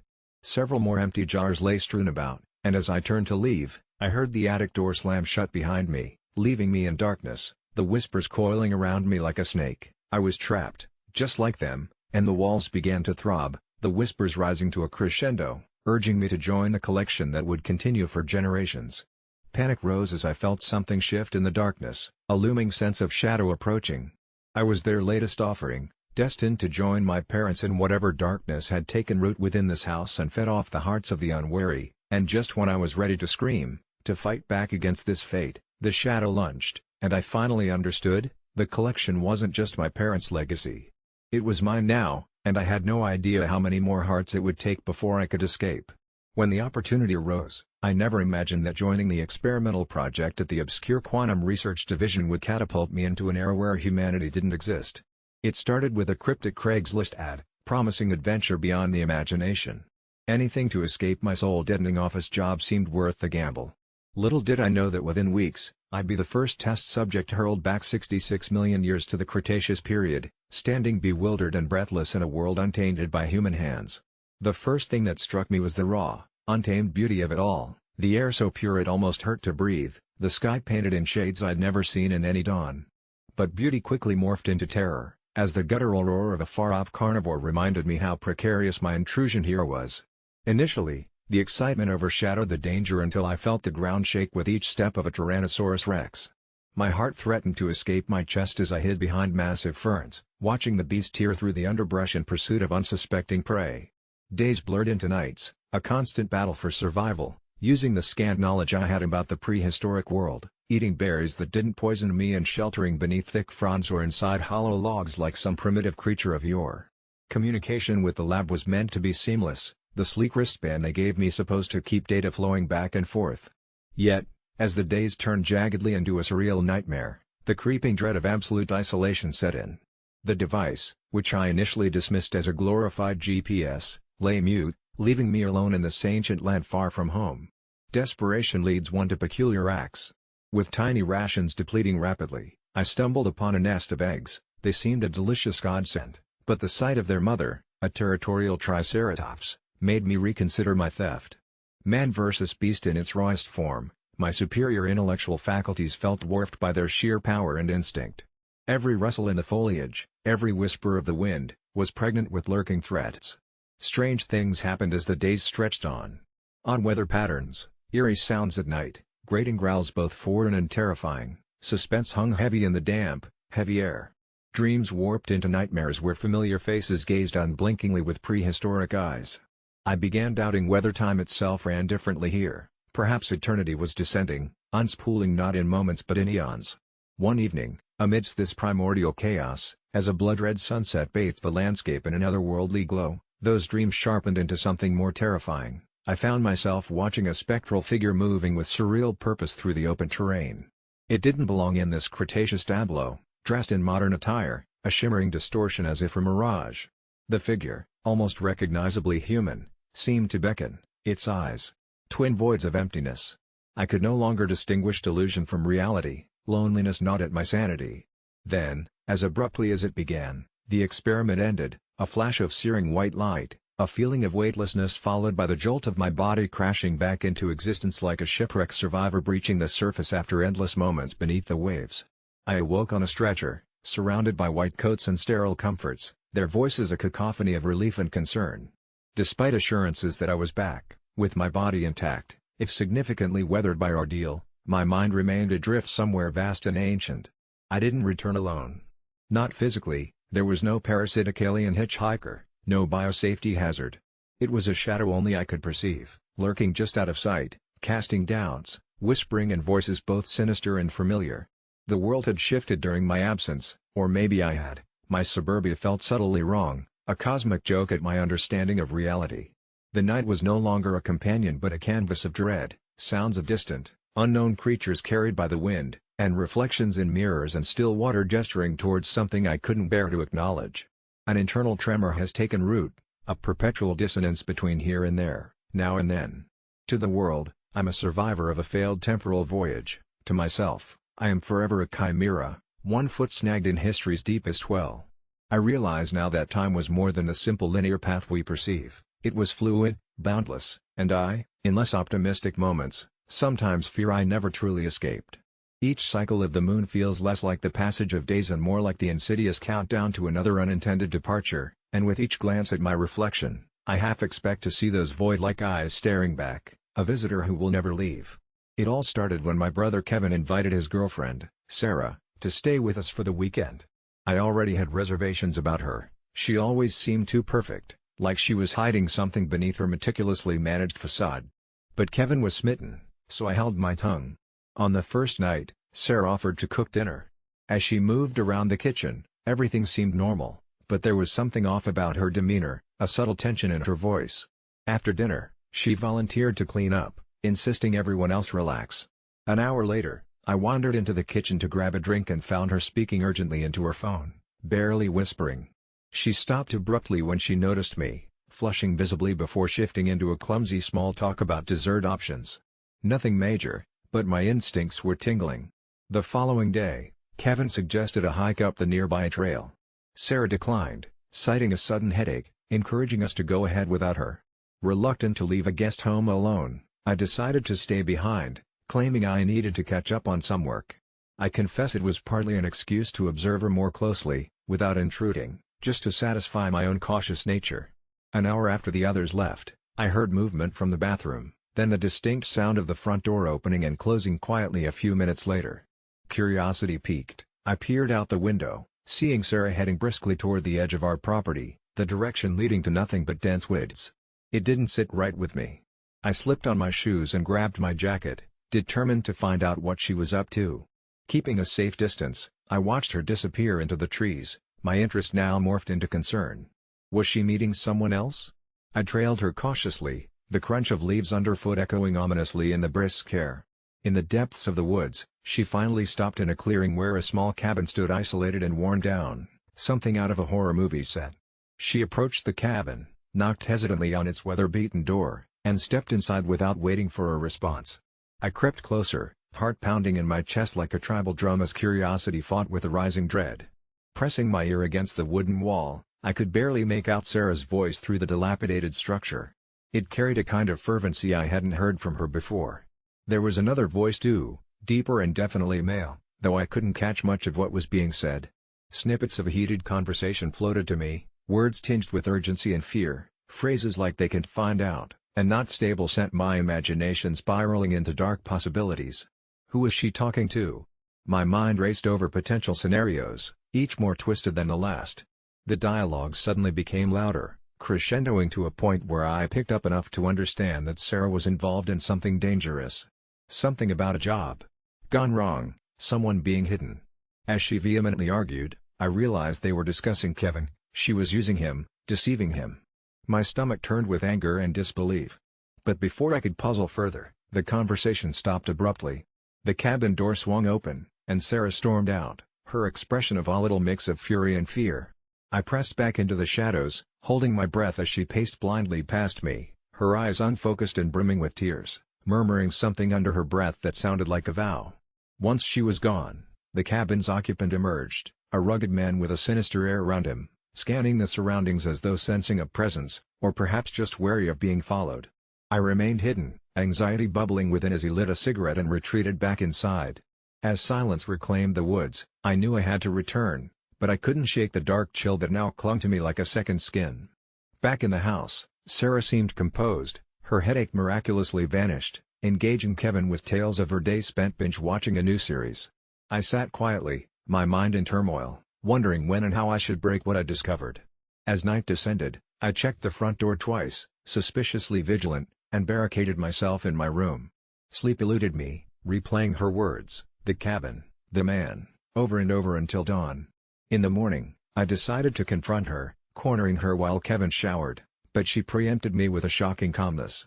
"I know what you think you saw," she began, her voice low and measured, "but there are things you can understand, things better left alone." Her eyes bore into mine with an unsettling clarity that chilled me to the core. I realized then she wouldn't just let me turn my back on her secrets, she had already calculated the risks and maneuvered closer into our lives. Her tone shifted, now almost pleading as she spun a tale of necessity and blackmail, painting herself a reluctant participant in whatever malevolent drama the cabin housed. "You can't say anything," she implored, "for Kevin's sake." The grip of uncertainty tightened around my resolve. I knew Sarah was far from innocent, but now it seemed that punishing her would also ripple into my brother's life, dragging him into chaos. Retreating back to my room, I mulled over what to do, doubt gnawing like a relentless parasite.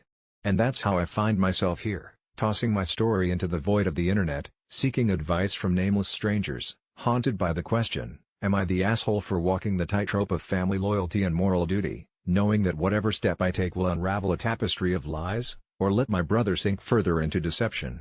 I always thought that the tension in my family was just a backdrop to the chaos of life, but it took me a long time to realize that it wasn't just an annoying soundtrack, it was a sign of something much deeper, something darker. My mom vanished 6 years ago without a word, and it was like the world had swallowed her. We spent those years torn apart and confused, searching for answers that just weren't there. I was only 15, lost in a swirl of childhood innocence, which felt like a cruel joke when I compared it to my father's lifeless eyes and the way he refused to talk about her. It wasn't until her return last Christmas that everything came crashing down again. She stepped through the door like she'd just been away on holiday, and her smile sliced through the heavy air that had settled over our home, but it felt wrong. Each day that went by, I felt more like a stranger in my own house, where I was supposed to feel warmth and security.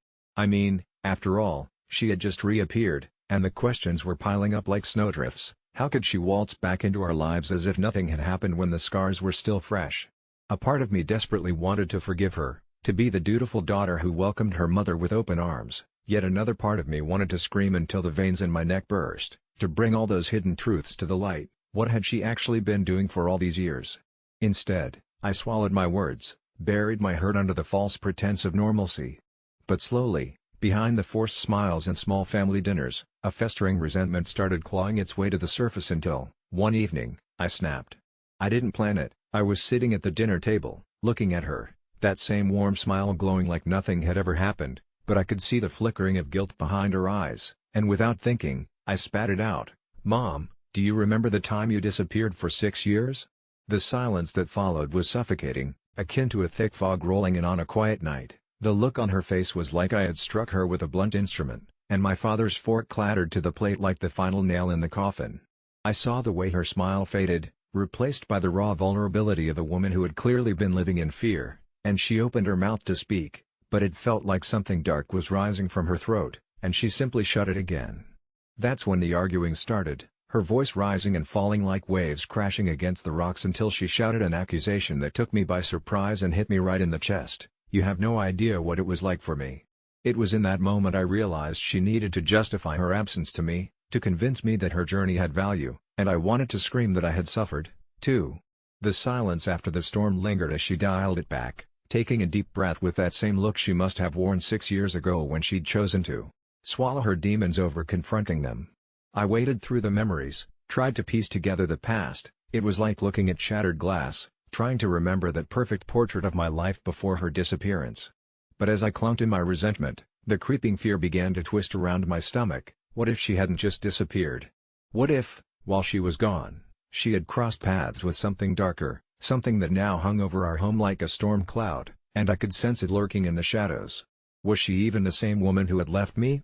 When night fell, she kept having these restless bouts of insomnia, waking in a cold sweat, whispering, "They can't find me here, not here," and part of me wanted to reach out for her, to ease her mind, but something sinister warped the air. I felt a chill that I couldn't shake. Was it because she had been gone? Or was it because whatever she had brought back with her wanted to reclaim what it lost? So I tiptoed around her like we were both standing on a tightrope, waiting for the wind to hit, and for weeks, we lived in this precarious balance of unspoken truths and false bravado until another argument broke loose. I cornered her one afternoon on the porch, the sun cast long shadows as I tried to keep my voice steady. "You can't just pretend that everything's okay when you've had years of silence," I told her, and her gaze became unfocused, as if she were looking through me and into the past, a past that I still had no access to, and black darkness pulled at her feet as she shuddered and blurted, "You don't understand what I had to do to survive." That was a pivotal moment, and I felt the walls around me shake as she casually let slip that whatever she had done to return to me was drenched in despair, that I didn't realize, until that exact moment, that all those missing pieces of her life must be eternal burdens, the echoes of choices that must have haunted her like ghosts. And then her tone dropped to a whisper, filled with an emotion so raw and profound that it sent chills crawling down my spine. I escaped them, but they followed me. Those words rang through the air like a warning bell, and I instinctively took a step back, the world around me warping as I wrestled with my instincts. Who were they? Shadows? Monsters? Or perhaps, and more chilling, something human, souls she had let down while trying to claw her way back to me. The dread started to settle deep within me, making everything I had once accepted now feel like an elaborate facade veiling a catastrophe. I confronted her clear-headedly, searching for answers, but she just bit her lip and asked me to let it go, to forgive and forget. But each time she said it, I could feel her words hung heavy in the air as though she expected me to carry the weight of her sins.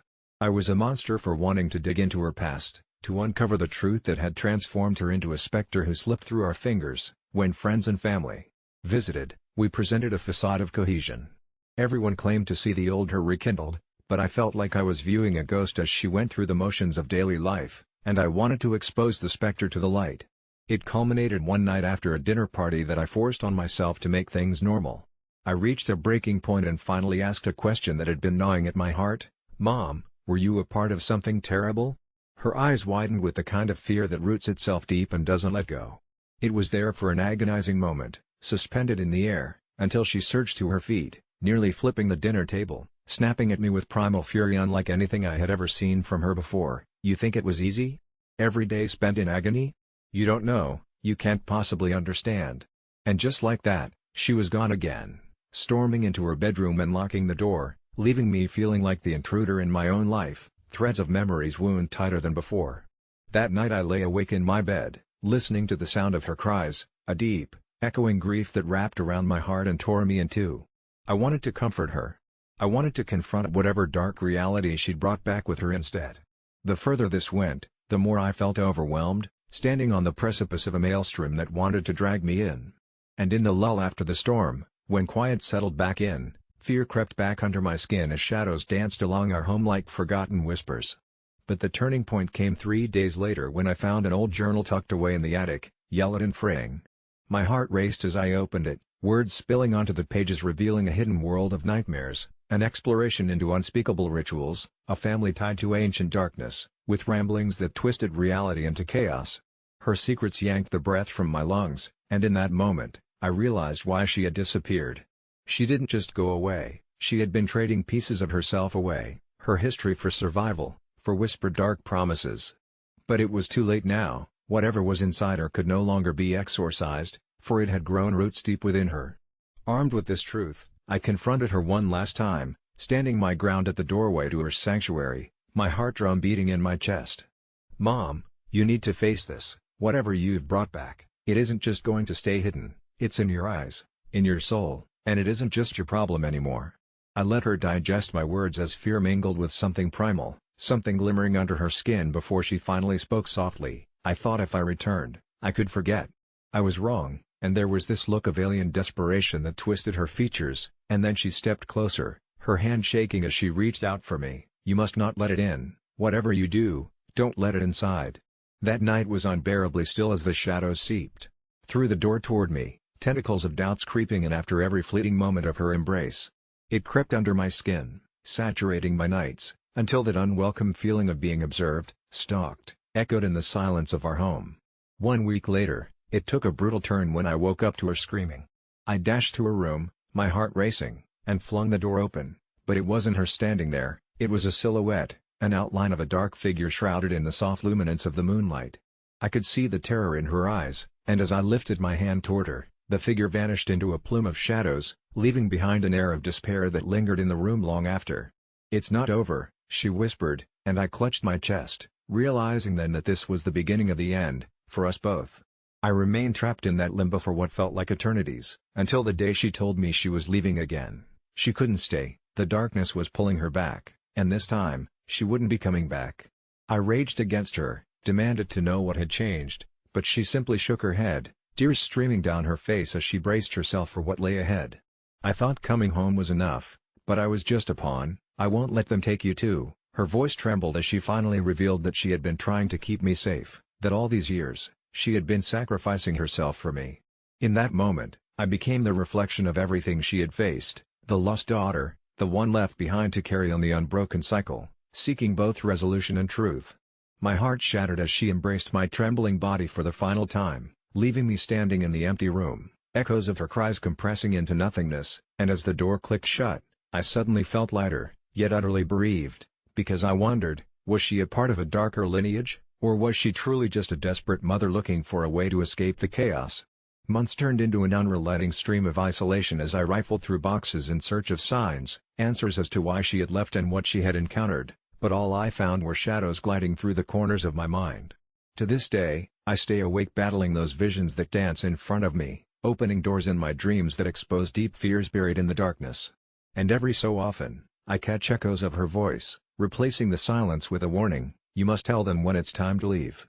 But I often think about the little things, the shared laughter, the memories before the darkness consumed her, and wonder if I too am now haunted or if the darkness will finally come for me. Am I the asshole for unearthing something she wanted to forget? Or am I just a daughter lost in a labyrinth of shadows, searching for a way to save both her mother and herself from the encroaching night? When I decided to take a gap year as a sort of find myself journey, I had no idea it would nearly lead to my demise. My friends and family were supportive, albeit skeptical, when I announced I'd be spending over 200 days off-grid, trekking through a remote forest preserve in Eastern Europe. I wanted to disconnect from society, escape the crushing pressures of university life, and hopefully, come back with some clarity about my future. With a hefty pack and an outdated map, I set off, blissfully ignorant of the horrors that awaited. Initially, the isolation was invigorating. The forest was an expanse of untouched beauty with towering trees whispering secrets in the wind, their leaves performing an elusive dance. I relished the solitude and the primitive joy of relying on nature's offerings. But nature, I found, has little empathy for naivety. My days flowed with the rhythm of the forest, until one evening when I stumbled upon an anomaly, a narrow path diverging from the main trail. It wasn't marked on my map, not surprising, given its age, but something told me, I know it sounds insane, that it led somewhere important. I was drawn to it, an impulse as irrational as it was undeniable, and so, I veered sharply from my planned path onto this uncharted one. The deeper I went, the more oppressive the air became. Vines hung like nooses from the trees, thickening into a near impenetrable wall, and the terrain seemed to steepen with every step. I half chuckled at the idea that this felt like entering another world. That night, I camped in a clearing beneath an unsettlingly full moon. As I lay alone in my tent, its fabric thin and fragile against the night's chill, I heard a sound, a low, guttural hum, not unlike a swarm of bees, circling the perimeter of my camp. I chided myself for my fear, attributing it to mere fatigue and nerves. But it persisted, growing louder, until I was sure it was right outside the tent. Holding my breath, I lay paralyzed with dread until the first light of dawn.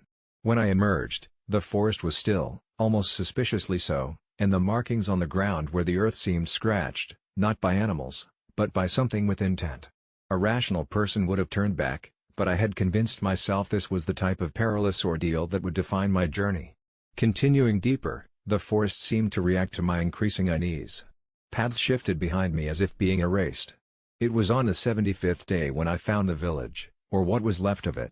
Charred remnants of huts clung to the earth like ancient corpses, ashes swept away by relentless winds. A sense of wrongness settled in my gut. Still, a twisted curiosity pulled me forward, towards the only intact structure, a chapel, its stone facade oddly preserved amidst the decay. The door creaked ominously as I pushed it open, disturbing decades of dust. Inside, unlike typical chapels illuminated by stained glass, this one was devoid of light save for a singular window depicting an apocalyptic scene, an artist's vision of humans entwined in vines, their faces contorted in anguish. Then I noticed the altar, if it could even be called that, a series of stones arranged in a circle, at its center, a bowl of tarnished silver. Mesmerized, I stepped closer, horrified to see it filled with what looked like thick, coagulated blood. My instinct screamed to flee, but my feet were rooted by an inexplicable force. Just then, from the shadows, emerged a figure, impossibly gaunt as though sculpted from nightmares.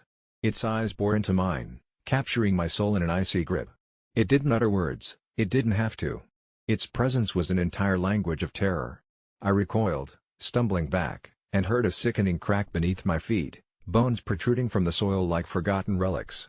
Panic surged, I ran, not stopping until my lungs screamed for air. Weeks turned into a blur of survival, each night haunted by the inescapable hum, no longer bees but a symphony of whispers, always around me, questioning, accusing. I ran out of food first, then hope, roaming the forest that had become a hellish labyrinth. On day 200 by my reckoning, I collapsed from utter exhaustion, half dreaming of hands reaching from the earth, pulling me into their grave. I woke to the sound of voices, human voices, rescuers who'd been alerted by a hiker who found my abandoned tent. I was saved, or so they believed. Even home now, surrounded by life's comforts, sleep evades me. Every creak of wood, every flutter of the curtains, revives the whispers. Friends ask what I discovered during my hiatus from the world. I laugh it off, telling them stories of scenic vistas, omitting the village, the creature, and the sound. But those mysteries are embedded in me, a shadow looming beneath my skin. The gap year was meant to be a peaceful departure from reality, a journey inward. Instead, I wandered too far into the realm where reality becomes a doorway to nightmares, and I feared that what I found, or what found me, might still be lingering just out of sight, one step back into the woods waiting for the inevitable call of the hum. The first time I realized something was wrong was when Lucy's report card was replaced with a note that read, "Ask Donna." Donna Blake, my ex-wife, and I had been divorced for 3 years, and though it was contentious, we managed to stay reasonably civil for the sake of our daughter, Ellie. However, I had full custody, and Donna was supposed to be kept updated through emails about Ellie's school activities, a setup decided upon by the court. Despite our differences, I religiously hit the send button each month, updating her about parent-teacher meetings, Lucy's progress, extracurricular activities, and anything I thought a mother might want to know. But that note intrigued me. Ask Donna? Ask her what? It became clear to me I missed something crucial when, during a routine call with Mrs. Callahan, Ellie's teacher, she made an odd remark about how organized and helpful Donna had been at the PTA meeting. It was unsettling since Donna had made it clear long ago that she had no interest in participating in school functions after the divorce. I knew Mrs. Callahan liked to chat, innocuously enough, but she detailed how Donna was planning to change things for Ellie, getting her more involved in activities like drama club and the upcoming science fair. The way she talked about it made it sound cooperative, like they had discussed it in person. This Donna was not the woman I'd known, A woman who had filed for separation precisely because she wanted less involvement, not more. Feeling a prickling chill at the back of my neck, I tried to convince myself inanity guided these actions. Maybe Donna was turning a new leaf, rediscovering her maternal instincts. I half expected an email or a message from her explaining her sudden engagement, but there was nothing. Silence. With growing unease brewing in me, I decided to say nothing to Ellie, protecting her from potential friction if it was nothing more than an innocent misunderstanding. Still, my instincts told me to dig deeper, a decision I might forever regret. It wasn't long before I realized other things were amiss. The school photographers could not recall seeing Ellie despite her picture-perfect smile posted everywhere around the school. Then, notes started coming home to Ellie, handwritten ones without any official header, sharing information about events I knew nothing about.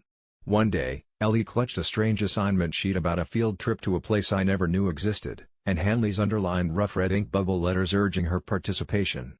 The most unsettling part was that each note ended with a reminder clearly penned that Mom wanted it for her. Then there was the night of the culmination. I had tucked Ellie in with the usual bedtime story. Her gentle breathing hinted at sleep when she muttered in that half-awake state of dreams how the other mommy had a garden party for fairies in her backyard lined with candles.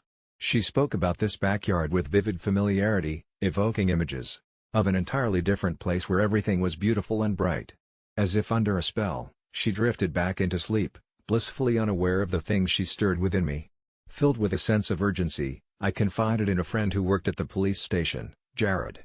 He raised an eyebrow, asked for details, listened carefully, and then tasked me with a peculiar piece of advice. "Check out this other mom," he said. "Make sure it's not her sister or friends she's meeting." Following Jared's advice, I started to shadow Ellie's movements from school to home without letting her know, catching glimpses of this other life she might be leading. On a particularly chilly afternoon, just as the sun's woeful return to darkness commenced, I saw it, a shadow, long and thin, following Ellie. I approached her quickly but stayed hidden enough. The figure seemed oddly acquainted with her and led her toward a bus stop at the far end of the street.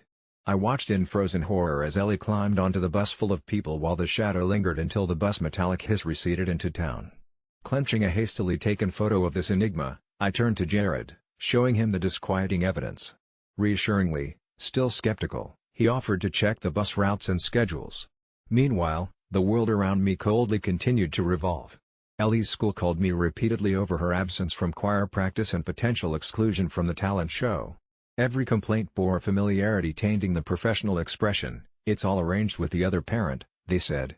I bitterly protested, having realized these arrangements shackled me as if colluding to wrest control away from me. Days later, Jared returned with dire news. After much coercive backtracking, CCTV footage from buses confirmed my worst fear: the stranger was masquerading as Donna. Not just visually similar but repeatedly documented in different attire, sometimes as herself, sometimes adopting outfits mimicking Donna's elegance. Jared's solemn tone warned me that I needed to speak to the real Donna, no matter our differences. Reaching Donna through clenched breaths and explaining everything brought forth her disbelief and anger.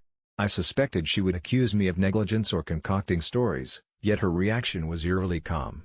"I never even stepped foot in Ellie's school. It's complicated," she said. Her voice cracked from disbelief or fear, unlike her usual irritation-induced tirades. Something seemed beyond avoidance, her behavior bordered on the matrix of denial. Taking my hands, she pleaded for immediate involvement, offering to help expose the charade surrounding Ellie, a haunting, as she cringed at her own word selection. We formed a temporary truce, each driven by the desire to pull Lucy away from whatever dubious influence held her. The subsequent day proved taxing. Gathering evidence, we stormed the school together, demanding access to records of this other mom cited so often.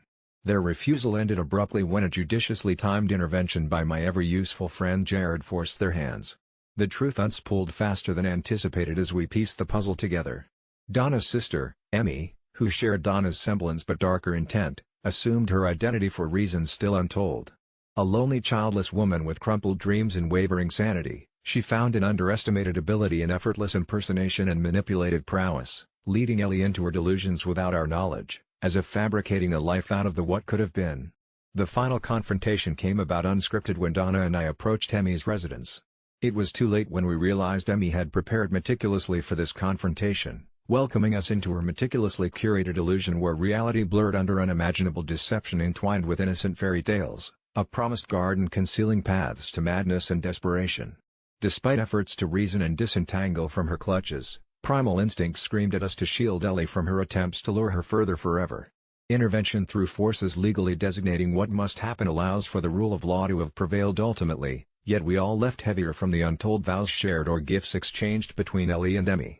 Those emotionally charged residents urged us away to the waiting car outside, but not before Ellie hesitated in confusion, the garden party promises fading like dwindling fireflies beneath the bristling, watchful stares of those tangled equally in Emmy's charms.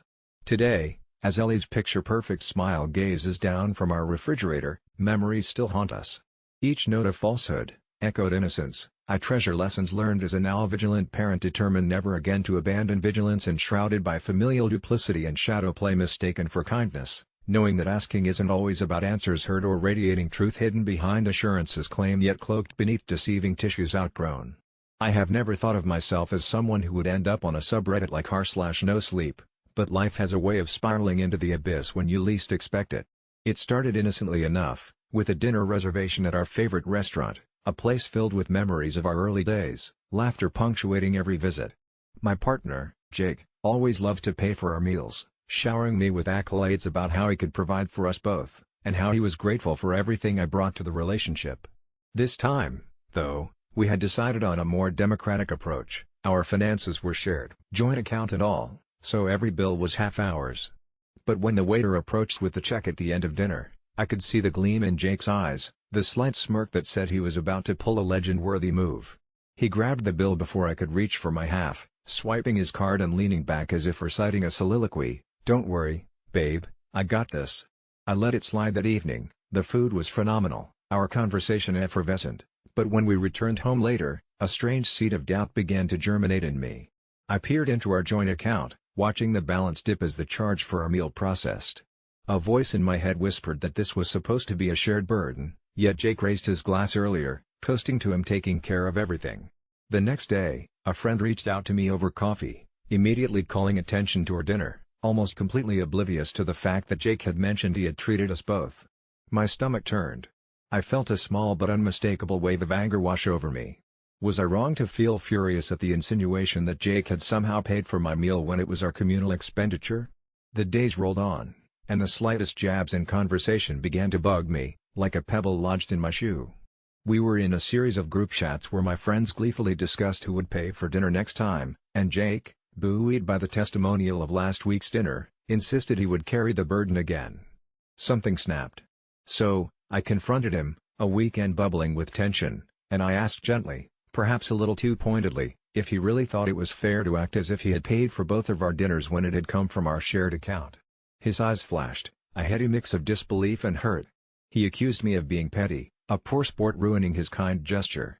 The first argument erupted in a storm of blame, his voice escalating as he laid the manipulated groundwork. "You've never appreciated what I do for you." I took a deep breath, my mind racing back to countless dinners spent listening to him talk over my expense while I sat there, tinged with the stark reality that he was twisting the narrative. "You're taking credit for something that isn't true, Jake. Sharing a bill doesn't mean one of us leads the dance." But he wouldn't budge. He claimed that my comments were undermining his attempts to show he cared, chipping away at the very foundation I thought we had built together in honesty and mutual respect. The argument escalated, his low blows digging deeper into my self-esteem, referencing my past insecurities, making me feel small and insignificant. I went to bed that night wondering if I had become the villain in my own story, questioning my sanity as I lay beside a man who should have been my partner instead of an adversary. A week passed, filled with tension, passive-aggressive comments dripping from his tongue as I withdrew into myself, trying to process all of this without blowing the roof off our relationship. One evening, while scrolling through my phone, I stumbled upon r/no sleep, and the title "A Myth Asshole" jumped out at me, mirroring my own turmoil. I felt prompted to share my story, pouring my heart out anonymously, but I made sure to leave out the full details of our relationship, the emotional chaos that had begun unraveling everything I once cherished. Then, one fateful day, while I was at work, I received a message from a friend with a screenshot. Jake was commenting voraciously under my post, defending himself as if it had morphed into a battle for his honor, calling me manipulative and claiming it was typical behavior for me to distort reality. I felt my heart plummet to my stomach as I realized he was using my own vulnerabilities as fuel to craft a narrative that painted him in the correct light while casting me as the villain. I was afraid, Not of him physically, yet of how unpredictable the situation could become. I thought about leaving, about packing a bag and escaping for a few days to sort through what had become such a twisted mix-up of emotions and manipulation. My heart raced as I contemplated what I had written, the rawness pooling in my chest ready to cascade over, but deep down, lurking behind the facade of my rational mind, I felt the ice grip my veins. I couldn't help but feel like my reality was being suffocated, tangled up in these accusations and his twisted grasp on what our lives should represent. And in that moment, like the unnatural silence before a storm breaks, I posted an update, detailing my fear that Jake could morph into someone frightfully darker than I had ever known, someone willing to take my own insecurities and weaponize them. The post exploded, a whirlwind of support and suggestions flooding in. Friends and strangers on the internet rallied around me, urging me to take a stand, to reclaim my narrative. I felt something ignite within me, a flicker of empowerment amongst the darkness. That night, as Jake returned home, I felt a shift deep in my gut. The atmosphere crackled with tension, and as I met his gaze, I saw a flash. Was that fear or rage? Either way, I had to make my stand. My heart pounded like a distant war drum as I confronted him again, laying out not just the monetary aspect of our relationship but the emotional toll his manipulation had taken on our love. But then he laughed. Oh, it was a hollow, twisted laugh that sent shivers down my spine as he leaned into my face, eyes narrowing with a predatory glint. You've been sharing our secrets online, haven't you? You think they care about your little problems? You think you can spin a narrative like that without consequences? My heart raced as adrenaline flooded my senses. I was backpedaling, the vulnerability I had displayed now weaponized in his hands. I realized too late that my attempt to reach out had only exposed me more, brandishing the final straw of unchecked power he had over me. I told myself I had to go, but the realization hit that I wasn't just dealing with a partner, I was entangled in a web of toxic disbelief that threatened to strangle every ounce of trust left between us. I pressed on, desperate to reclaim my story, wielding the strength from strangers who supported me from behind a screen. But little did I know, Jake had been lurking. The message notifications kept coming in, each one echoed with a sense of finality that every post had attracted someone more sinister than I had anticipated. It culminated in the moment that felt like a succinct breaking point, words flying in both directions until it crescendoed into a furious pleading as I demanded clarity. You need to get out, Jake. This can't keep going on. And his voice dropped a notch. You think you can spin this against me, ruin what we have over a little misunderstanding? It all crashed down like glass shattering on the floor, every shaky piece of our life laid bare. I stared at him, this man I thought I loved, trembling at the thought of the person he had already become. I lingered on the memories of joy we had once shared, the laughter now twisted into grotesque echoes in this fraying cocoon. Would I see his true self beneath the layers of manipulation? Or had I created something newly monstrous from my own insecurities? The darkness pooled like an abyss beneath us as I prepared to sever the bond that had twisted into chains, certain that if I didn't escape now, I'd forever remain trapped in a narrative he controlled. In the end, I was no longer questioning if I was the asshole. Now, I needed to find a way to survive this story and reclaim my life before it vanished into the night, into something unspeakably terrifying. My husband and I have been married for 7 years, and in that time, I've learned that there are some battles you pick and some that are best left untouched. For a while, I thought our life was simple. We had 2 kids, Emma and Jake, and a house in the suburbs with a garden that desperately needed weeding. My husband, Mark, was never the 9-to-5 type. He worked odd jobs, always with a new hobby he swore would be our gold mine. I didn't mind at first. It gave him something to do while being home with the kids. That was until I noticed the changes. It started subtly, Emma crying over things that seemed ridiculous, Jake needing more reassurance than a kid his age should require. I chalked it up to phases, growing pains. But then there was the night Emma came to me, her little hands trembling, and said, "Mom, why does Dad make us play the game?" That word, the game, sent an odd chill through me. What was she talking about? Inquisitively, I approached Mark and asked about the game. He brushed it off with a laugh and a pat on the head for her, but there was something hollow in his eyes. The next few days, I started observing more closely. Mark would take them into the basement, and I would hear odd sounds, muffled voices, and sometimes a strange rhythmic chanting. Curiosity morphed into fear when Jake came to me, black circles under his eyes begging me to stop Dad from playing. My heart broke, and pieces of it pierced my soul. I knew I had to intervene. I called my sister and a few friends, explaining the little I understood. They arrived one afternoon seated around our dining table, whispering concerns while Mark was busy playing with the kids. As they entered the house, there was a noticeable chill, as if inviting something malevolent. Their skepticism bloomed into disbelief as Emma and Jake descended the stairs, tears streaming silently down their cheeks. Voices raised, we demanded answers from Mark, who stood strangely calm amidst our chaos. He said, "It's not what you think, the game is for their benefit, for all of us. Soon you'll understand." I begged him to stop, to change whatever practice he was imparting. He smirked knowingly, claiming he'd been taught by generations before him, and turning back was neither wise nor possible. Desperation clawed at me. My friends and family left, urging me to go to the authorities, but what was I to say? My husband plays games with our children in the basement, and it terrifies me? Watching them leaving, reality coiled tighter around me. I decided to find out for myself what this game was. The basement door loomed like an entrance to some unfathomable pit. That night, after Mark fell asleep, I stole away with only my courage as a companion. The basement was dark, save for a flickering bulb that added an eerie glow to the room. There was a circle drawn on the floor, surrounded by symbols I couldn't comprehend, and an innocuous deck of cards placed in the center.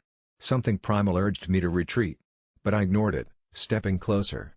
As I examined the cards, a sudden gust of wind, impossible for an enclosed space, nearly extinguished the light, giving rise to shadows that danced eerily on the walls. From the corner of my eye, I saw a figure, tall yet indistinct, observing silently. It was then that I realized this was no game. Hatred interwoven with malevolence burgeoned from its presence, fueling a conviction that whatever Mark had begun wouldn't stop until it was done. The next day, Mark acted as though nothing was amiss. I brought up the basement and the cards as casually as I could, mentioning the intervention and how worried everyone was. His demeanor shifted, anger infused his calm exterior, eyes flashing with an emotion too alien to name. "You can't understand," was all he whispered before turning away.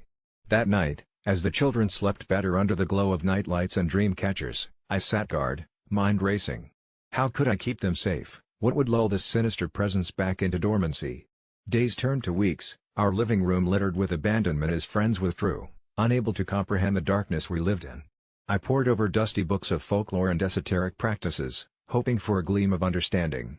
The game, it seemed, was a rite, a merging of the old and the new, a summoning thought extinct. Determined, I concocted a plan. When Mark took them downstairs, I'd intervene, severing the connection he had with the spirit. It was a full moon when my resolve solidified. The air was thick, pressed against silence stretched too long. Distracting Mark with the promise of a new card game I had found, his eyes glowed with interest, a chill creeping into his expression. Enthralled, he agreed to only my presence. In the basement, as I marveled at my own bravery, my hands cold against the deck, I called forth the courage that shadow dared to sap away. The ritual began, and each flip resonated a resonance deeper than sound, almost a pulse. Just as shadows crested towards something darker, the door swung open. Emma and Jake stood at the precipice, hands clasped, spirits aligned. Not by sheer force but by love and innocence did the shadow recoil. Their belief that darkness could be vanquished wove a tapestry of luminescence, ignorable to all but the most ingrained malevolence. Mark stared, then slumped, whatever tether he harbored snapped clean. In time, the echoes of the game faded, and healing cloaked our memories. Mark, once consumed, emerged gentle, reshaped by unexplained grace and perhaps an understanding shared beyond. We moved away, the garden once again requiring weeding, whispers of laughter replacing unsaid regrets. Whatever lived with us, it taught an indelible lesson: while shadows may loom, love rekindles light through even the deepest abyss. I work in an office that's exactly as you'd expect: cubicles, a break room with sad snacks, and the faint hum of fluorescent lights that buzz in harmony with the droning complaints of deadlines and projects. Honestly, it wasn't hard for me to become the designated outsider, but that's fine. I've always preferred solitude to social interaction. So, when my coworker, Rachel, invited everyone to her birthday party at her house, I politely declined, dreading the very idea of mingling and pretending to have a good time. Not that I didn't like Rachel, she was kind and bubbly, but everyone knows that parties are just awkward small talk contests, and I wasn't interested in losing. The day after the party, I thought I was in the clear until I stumbled upon a post on Ida, Am I the Asshole?, detailing Rachel's fury over my absence, claiming that someone missing her birthday was the ultimate insult, as though I'd spat in her cake. Intrigued, I clicked on the thread, curious to see how far this had gone, and what I found made my stomach twist. Apparently, I was the top contender for Awe of the Year, with everyone from coworkers to internet strangers calling me names I'd only heard whispered in the break room. I found myself the subject of unrestrained judgment as they picked apart my refusal like vultures on a carcass. One comment read, "Honestly, who doesn't go to their coworker's party? It's just a few hours of forced fun." I rolled my eyes. Clearly, this stranger had no idea how exhausting social interaction could be. But what unnerved me was the sheer vitriol laced through their words. Rachel had painted me as a villain, a heartless specter haunting the celebratory joy of her birthday, and it was absurd. I could almost hear her venomous whispers behind every keystroke, the quiet malice coating her words. I tried to justify myself. I worked hard, kept my head down, and brought donuts for the team every Friday. That should count for something, right? But by mid-afternoon, the insistent ping of notifications began to suffocate any remaining sense of clarity. Each one was a reminder that my name was twisted into some fictional narrative where I was the evil, dispassionate co-worker violating the sacred code of office camaraderie. I couldn't sleep that night as I replayed every interaction I'd had with Rachel in my mind, terrified of what she might have said to paint me in such a light. I remember every genuine smile I'd offered her, every casual chat about the latest office drama, and the way she'd laugh raucously as if we were lifelong friends. I wanted to dive back into the comments section and defend myself, but my terror kept my fingers frozen above the keyboard. Was I really that much of an asshole? Then I began to wonder if this was all Rachel's plan, an elaborate scheme to ostracize me, a plot twist worthy of a psychological thriller. The thought nagged at me, burning through my insides. The next day, I arrived at work, and the air in the office felt different, a churning sea of whispers and side glances, colleagues shifting uncomfortably when I passed by, as if I were the specter of some deep-seated office betrayal. I quickly retreated to my cubicle, thoughts spiraling as I replayed Rachel's reaction to my absence, envisioning how she must have expressed her disappointment, perhaps even shedding a tear. Suddenly, retreating into a workplace devoid of her energy felt suffocating. I glanced around nervously, where like sheep, most avoided my gaze, and before I knew it, the break room door swung open, and there she was, Rachel, as bright and vibrant as ever, practically radiating an energy that almost felt palpable. But today, her smile was different, there was something predatory lurking behind it, and it made my heart race in a way that felt dangerously unfamiliar. "Hey you," she called, approaching my desk with a lightness that felt sickening. "I missed you at my party. Everyone was talking about it." She leaned closer, her voice lowering conspiratorially, weaving a tapestry of conspiracies and assumptions that made my skin crawl when she said, "Even Kevin was shocked. He said he thought you were, above those kinds of things." The way she said those kinds of things chilled me, each word laced with a hidden depth of meaning. "Did you catch the post online?" I tried to shrug it off, feigning casualness while a million thoughts ricocheted through my mind, unsure whether I was the audience or the prey. As she continued to talk, I felt trapped, like an animal caught in a snare, unable to escape the clutches of her charisma, far too late to turn back. Suddenly, a coworker hollered from the other side, echoing the very sentiments that made me squirm. "Hey! Aren't you the one who didn't go to the party?" The laughter erupted like a canister of soda shaken too violently, rattling my resolve. The mockery of it all drummed into my ears, echoes wrapping around me, rooting me in place. Rachel turned towards the voice, and for a brief moment, I saw it. Her expression flickered, a shadow passing over her features, almost like she was losing control of the narrative. But just as quickly, the flicker was gone. "Oh, don't worry about it," she chirped, though her voice felt sharper than before, underlined with a sinister edge. "It's just a Friday night. No big deal." Her smile was fixed, almost mechanical, and I couldn't shake the feeling that I was standing on the precipice of something far more visceral than a harmless office drama. As the days wore on, the laughter turned into whispers, turned into a cold wave of indifference or veiled hostility toward me, and every time Rachel's eyes caught mine, they sparkled with curious malice, as if I was part of some twisted game she was playing. My dread escalated, leaving me desperate for any semblance of normalcy, and all I could think about was how wrong it felt to allow her to dictate my worth based on a few social obligations. Yet as I sat at my desk, the shadows grew heavy, thickened by the reality that perhaps there was something unspoken beneath.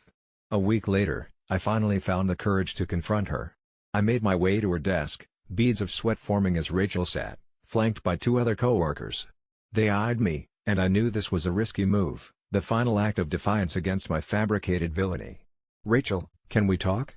I managed, my voice a shaky whisper laden with uncertainty. They all exchanged knowing glances, and for a moment, I felt like I was standing on trial before an audience of my peers, but Rachel waved her friends away, her eyes gleaming in delight, and I felt my pulse quicken. Once they were gone, she leaned forward, her voice a low murmur that made my skin prickle. "You've been doing some damage control, haven't you? Trying to clear your name?" Just like that, the tension morphed into something more sinister. "Rachel, I'm not trying to damage anything, I stuttered, but she interrupted me, a cruel smile dancing on her lips. "It's too late for that. They love a good performance, but I don't think they're ever going to forget the story I spun." My heart thudded painfully in my chest at the realization that she reveled in this. She was the instigator, feeding off the chaos she'd created. It became clear, it wasn't about the party, it was about control, a game where my absence transformed into a means of power for her. I felt my world tilt and shift as she leaned back, a satisfied gleam in her eyes as if she were enjoying this dance we were performing. The ambient noise of the office faded away as my breath quickened. In that moment, I realized something terrifying. I wasn't the outsider here. I was her prey. I stumbled back to my cubicle, overwhelmed by sorrow and unshakable dread as the chorus of laughter crested for a crescendo, each note darkening my spirit. That night, the post on Ida was still up, and I couldn't resist the urge to read through the comments one last time. I felt drawn towards it, like a moth to the flame of public opinion.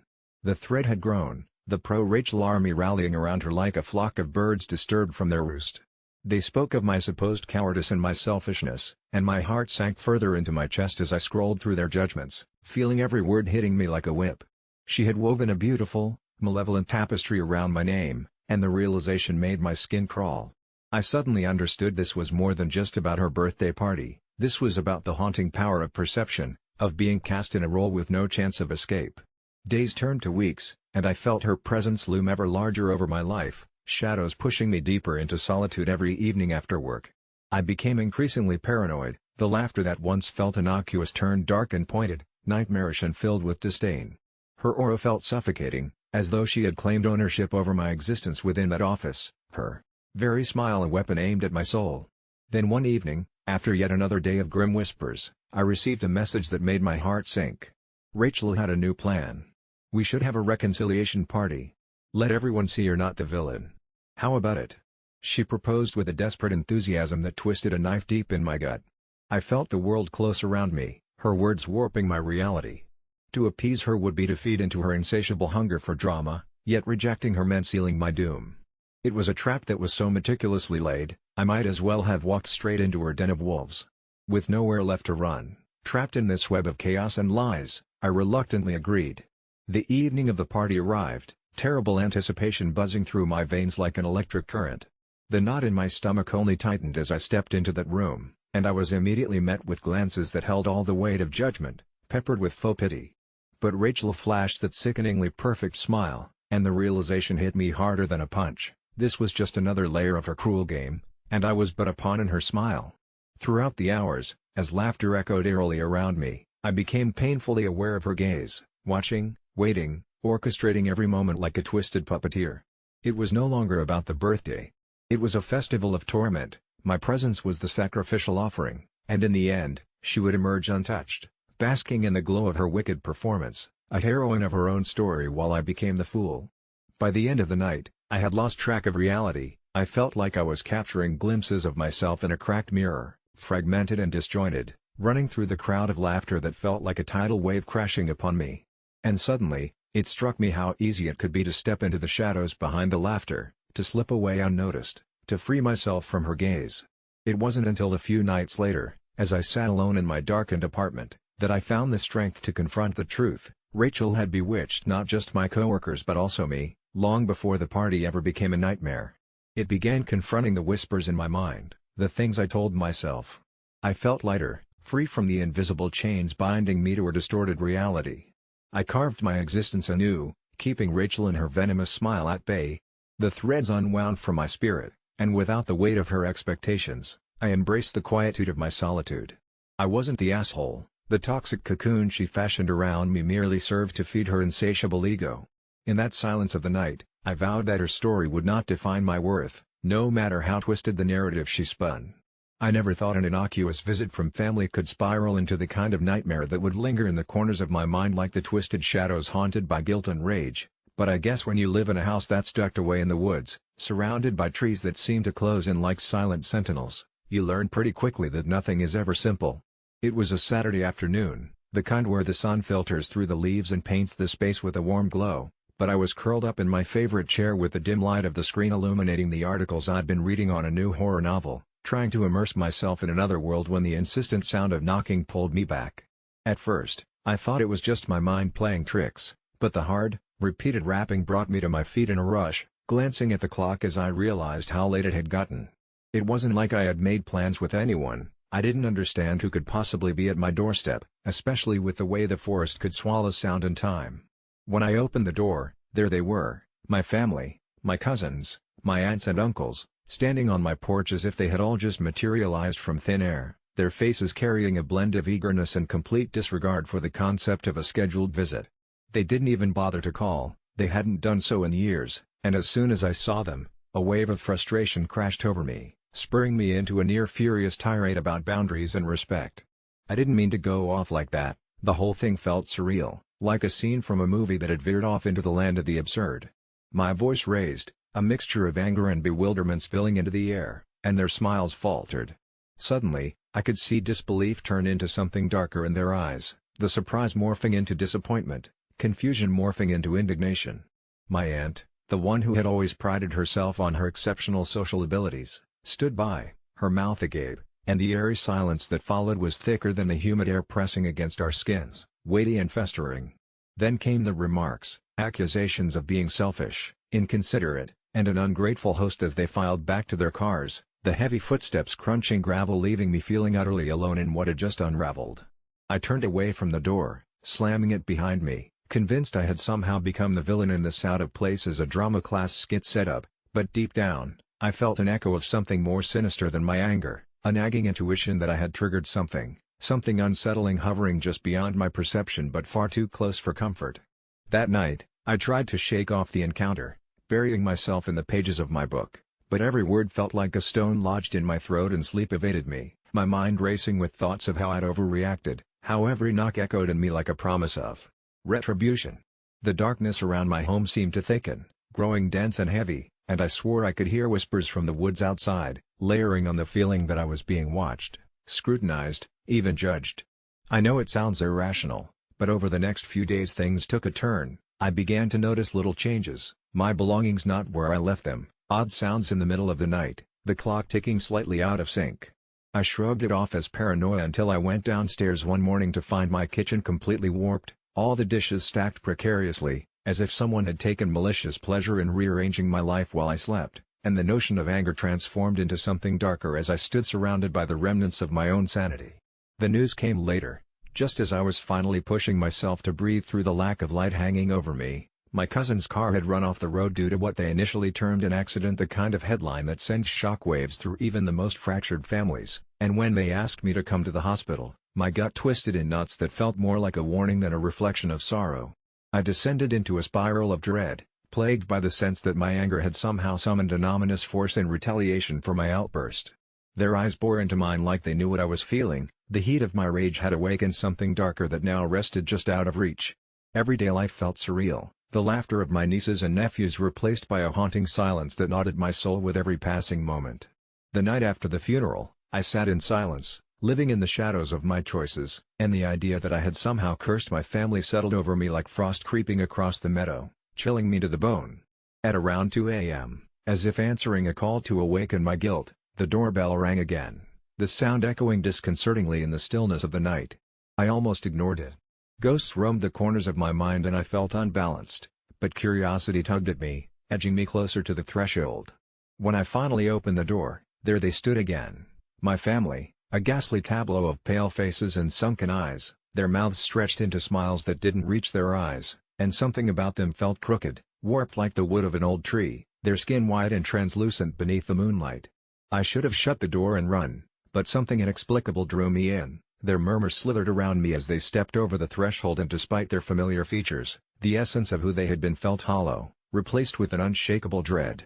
They gathered around me, chanting softly, and suddenly I recalled the folklore my grandmother used to share, the stories about those who crossed into the other world never returned whole, and horror gripped me as the realization flooded in that it was too late. They weren't here for a visit, they brought with them a message, and in my uninvited rage, I had angered the strings of fate, twisted them so tightly that they were fraying, unraveling before my eyes.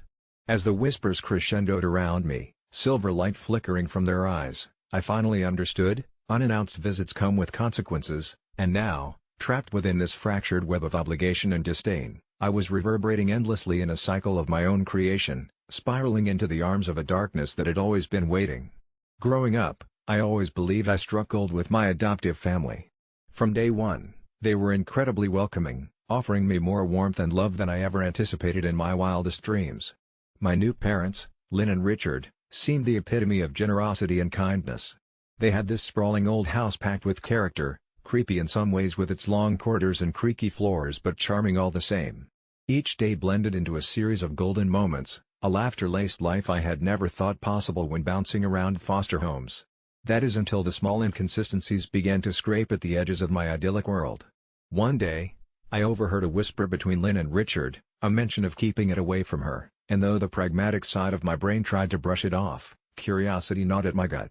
They carried dark circles under their eyes, as if plagued by sleepless nights, but their smiles were never waned. Don't even get me started on the basement. The door was always bolted shut, a silent sentinel of secrecy I was instructed to stay away from. My investigations were fueled when I found a picture of a girl, eerily similar to me, nestled inside a dusty, forgotten drawer. She had my eyes, my nose, but her face was one of desperate fear. One day, when my parents were out, I braved the creaky stairs to the basement with the borrowed set of keys. Nearly tumbling with my heart pounding in overdrive, I pushed the door open, expecting to find something banal. What I discovered were walls lined with my photos, every milestone and mundane moment documented methodically like some parental obsession. Yet, there were also photos of another girl as well, the one in the picture upstairs, and her presence was an ice-cold slap to my face. There were scribbles by Richard's shaky hand, "Keep them safe. They must never know." The same fate. As I scoured through stacks of outdated newspapers, horror trickled in. Every article spoke of unresolved disappearances, children who had vanished without a trace, eerily timed around when Richard and Lynn had moved through various towns. It was becoming too much to bear. I ran upstairs determined to confront them. When they came home, I demanded answers, my voice trembling with gathered courage. Unflinching, they exchanged glances filled with a mixture of dread and sorrow I hadn't seen before. "We took you in to protect you," Richard whispered, his voice cracking. They revealed a tale too bizarre to believe, how they were custodians of some ancient curse, bound to keep lost children from being swallowed by whatever shadowy force targeted kids who had no family to care for them, a protector across generations. The girl from the photographs was Lynn's younger sister, taken just before Lynn knew the secret, leaving a lost-shaped ghost that they promised never to see again, not if they could help it. That's why they moved so often, why the basement held frantic memories instead of gifts of affection. They were holding danger at bay, a sinister whisper on the edge of my existence, by crafting not just any family, but a shield.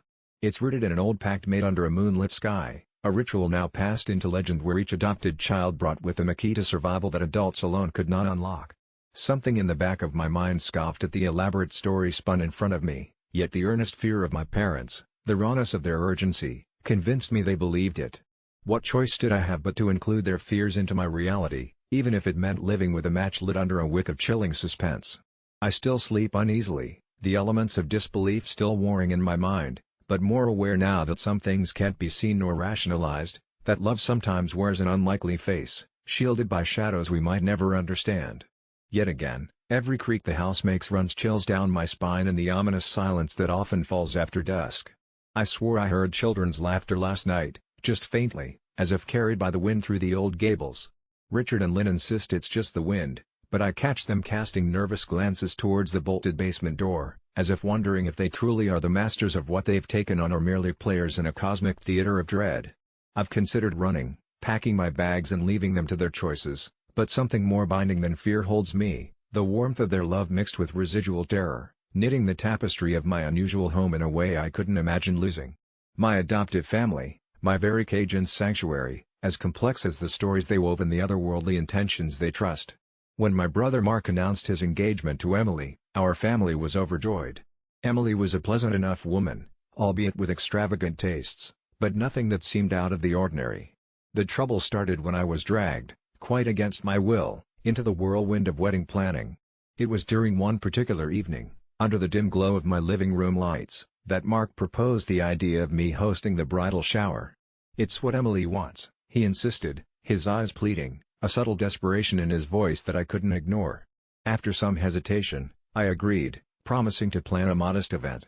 But Emily's idea of modesty turned out to be something extraordinarily different. The list of demands I received was more akin to a celebrity wedding than a pre-wedding party. She wanted an elaborate venue draped in costly silks, hors d'oeuvres prepared by renowned chefs, and a live band flown in from out of state. It was clear, even from the outset, that Emily's expectations far exceeded any rational budget.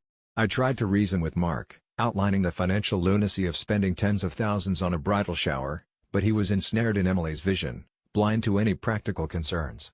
So there I was, caught in a tangled web of familial obligation and financial sanity, struggling to set a boundary. Then came the chilling phone call late one night. It was Emily, her voice syrupy yet edged with steel. "I hear you're not on board with my vision," she intoned, slipping into the conversation with the grace of a serpent. I attempted to explain my stance, emphasizing the importance of practicality. At first, her silvery laughter seemed harmless, but as the conversation deepened, her tone turned sinister. She dangled my brother's affection like a carrot on a stick, insinuating that any non-compliance on my part would lead to a familial rift. I felt like I was bargaining with a fairy tale witch, where agreeing to the terms meant sacrificing something far more precious. As we spoke, the hum of static on the line grew louder, and I realized with mounting terror that Emily was not alone. Her words were interspersed with a low murmur, not quite audible, the sort of echo that sends shivers down one's spine. It was as if another presence latched onto the call, whispering in a language my ears couldn't comprehend. I was thrust into a liminal space, one foot in the rational world and the other teetering on the edge of something profoundly unnerving. Hanging up, the room seemed darker, shadows shifting in corners like silent sentinels. I shrugged it off as mere exhaustion, yet sleep eluded me that night, my mind haunted by Emily's unnerving insistence. The next morning, I resolved to stand firm, initiating a casual conversation with my family about the ludicrousness of it all. To my horror, they seemed entranced, speaking of Emily's desires as if bound by an invisible thread. Each suggestion for the bridal shower was met with enthusiasm, despite my objections being clear and logical. It was like they were charmed, their eyes glossed over with a strange fervor, Emily's will fanning the flames of their excitement. Was I the only one immune to whatever enchantment she'd cast? Desperation clawing at my insides, I ventured online, seeking advice under the guise of anonymity.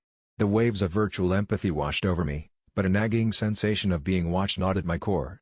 Several comments stood out, their phrasing familiar, the words mirroring Emily's voice. Paranoia took root, whispering that she had threads reaching into the digital ether, manipulating perceptions even online. Every night, the static-filled whispers haunted me, sometimes coming through my phone, other times while I lay, bleary-eyed, trying to sleep. Then, one particularly oppressive evening, as I sat alone, phone in hand, it buzzed with the vibration of an incoming call. Unknown number. Answering it seemed foolish, yet compelled by some unseen force, I accepted. The whispering was louder now, and unmistakably, it was Emily's voice overlaid with another, ancient and chilling. "You'll join us, won't you?" It was not a question but an expectation, a subtle coercion wrapped in charm's guise. My protest was immediate, visceral, my conviction steeled by desperation. "No, I will not," I declared into the void, shutting off the phone with trembling hands. But the room was cold, an echo of my words lingering as the air thickened with an oppressive gloom. Objects seemed to shift at the edges of my vision, and the unmistakable scent of lavender, Emily's perfume, permeated the room, a phantom presence. Days passed and reality seemed to blur, the boundary between fear and certainty dissolving whenever Emily was near. Her presence suffused my waking life with dread, an omnipresent specter manipulating my family, cast in shadows I could not dispel. Weaving in and out of conversations, she twisted truths until one night, when desperation birthed madness. A family dinner spiraled into chaos the moment I challenged her, my declaration like a spark igniting dry tinder. The others sat spellbound, their eyes reflecting the gathering storm, and as Emily spoke, her voice was a susurrus of command overriding my reality. But as her facade crumbled, beneath the elegance and allure, I glimpsed the darker truth, a hollow emptiness, an insatiable hunger cloaked in charm. Confronting her was like staring into an abyss, each moment stretching into eternity, filled with dark promises and chilling echoes. Ancestral shadows danced behind her eyes, enigmatically commanding and inextricably linked to ancient revelries I dared not fathom. That night marked the beginning of liberation, the moment I became the outcast, but a free one, a pariah holding on to frayed sanity in exchange for truth. Even though my family's derision echoed in my heart, and the ghostly whispers still lingered in the crevices of my mind, I understood, I was no longer ensnared by Emily's sinister charm. Reclaiming my own boundaries came at a price, a familial fracture, an emotional chasm, but in that sacrifice, I found salvation, a reprieve from the clutches of something unfathomably dark, submerged beneath the sheen of wedding bliss.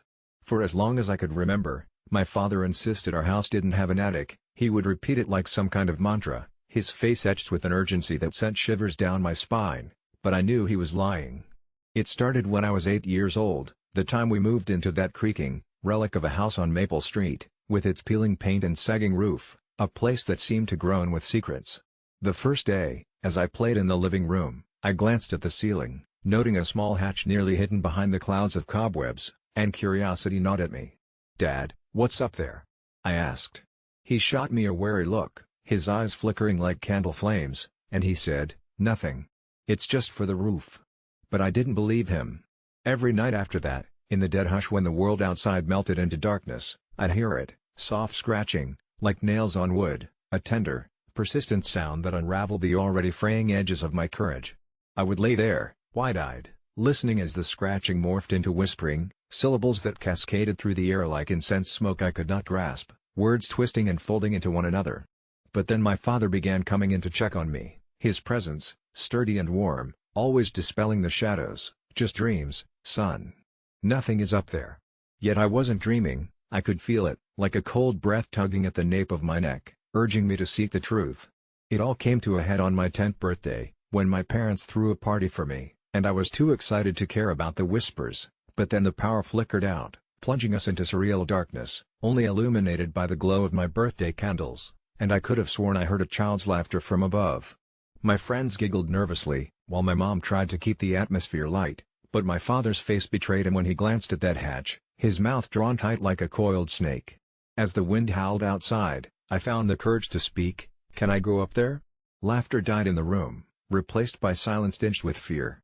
My dad's hand shot out, gripping my shoulder. "There is nothing up there, I promise." But the words felt hollow. That night, while my parents were asleep, I could no longer quell the rising tide of curiosity. Armed with only a flashlight and shaky breaths, I tiptoed to the hallway, the wooden floor protesting at every step, waiting, anticipating.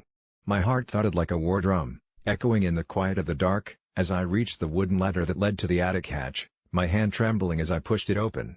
The smell of old dust and stale air greeted me, and the beam of my flashlight cut through the darkness, revealing the cramped space filled with old boxes and cobwebs. My pulse quickened when I spotted a shadow moving in the corner, a flicker that wasn't the dying light, and just as I pointed my flashlight in its direction, it vanished, replaced instead by the eerie silence that seemed to drum in my ears.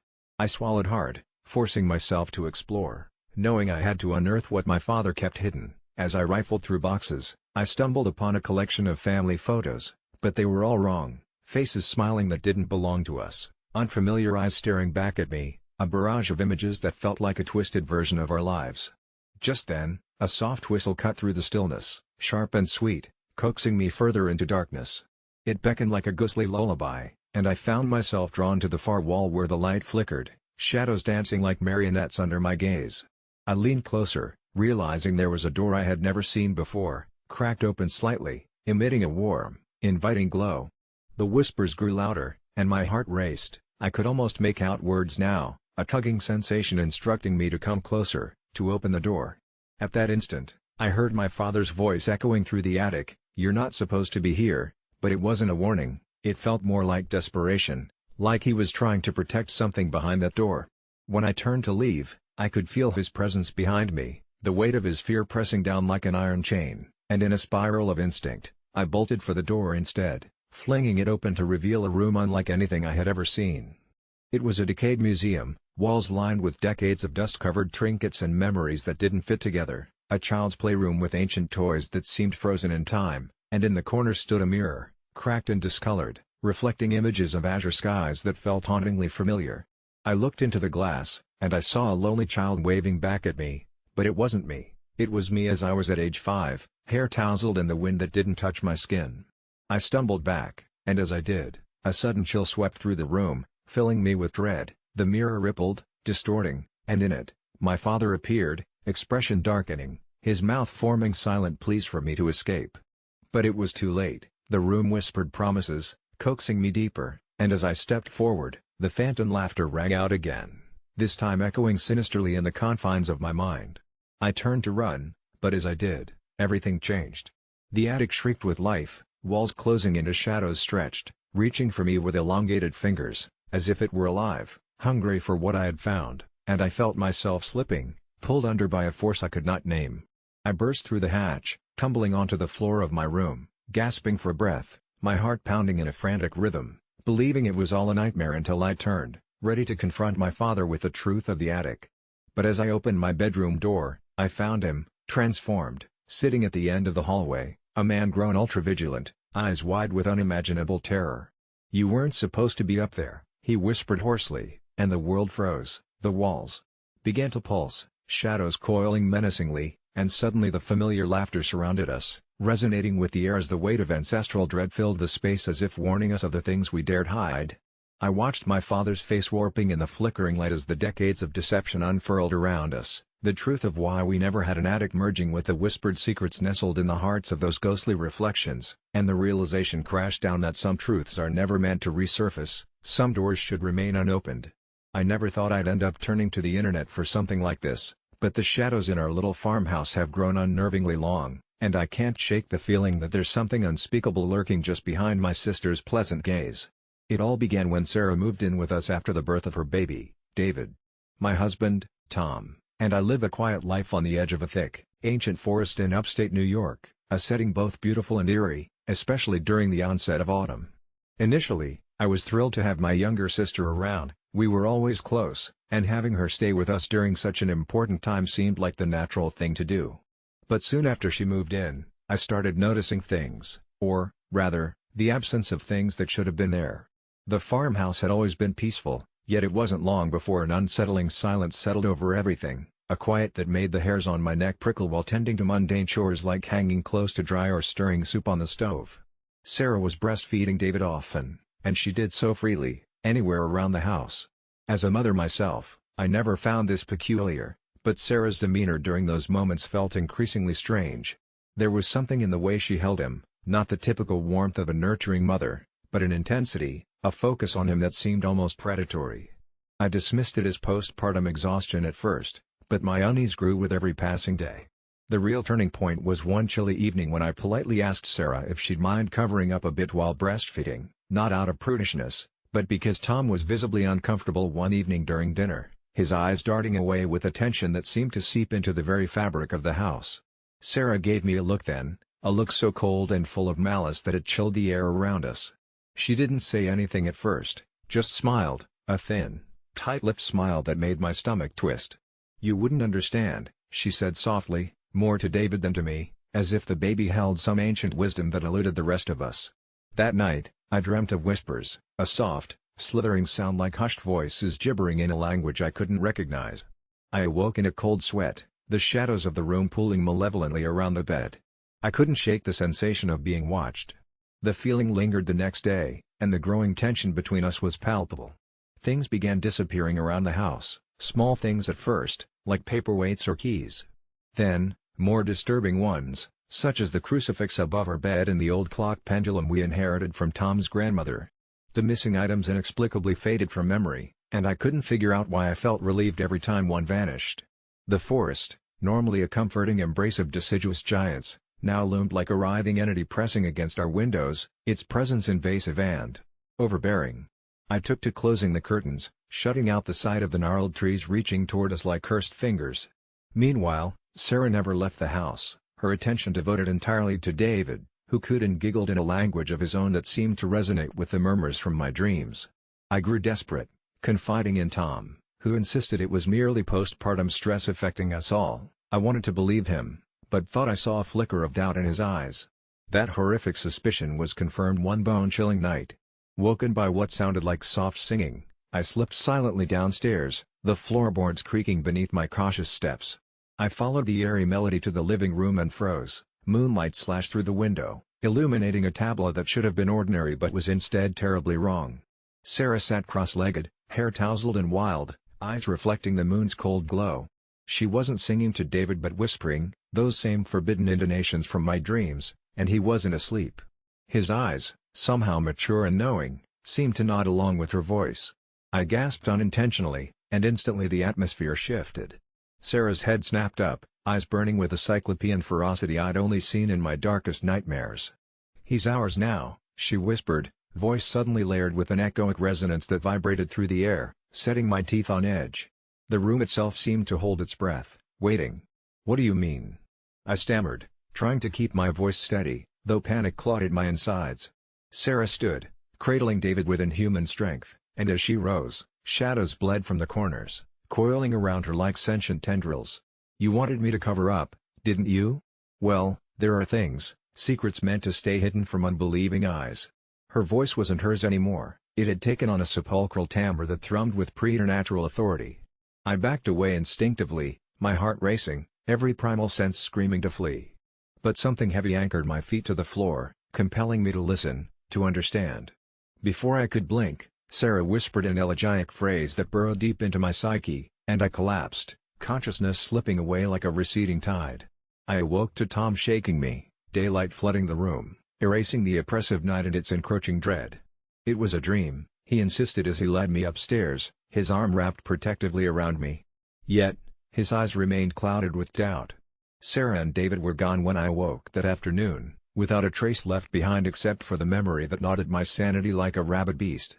I scourged the house and the nearby woods for hints of my sister and nephew, but all I found were the missing objects, returned to their places, none the worse for wear. Despite my insistence, Tom refused to accept what I saw.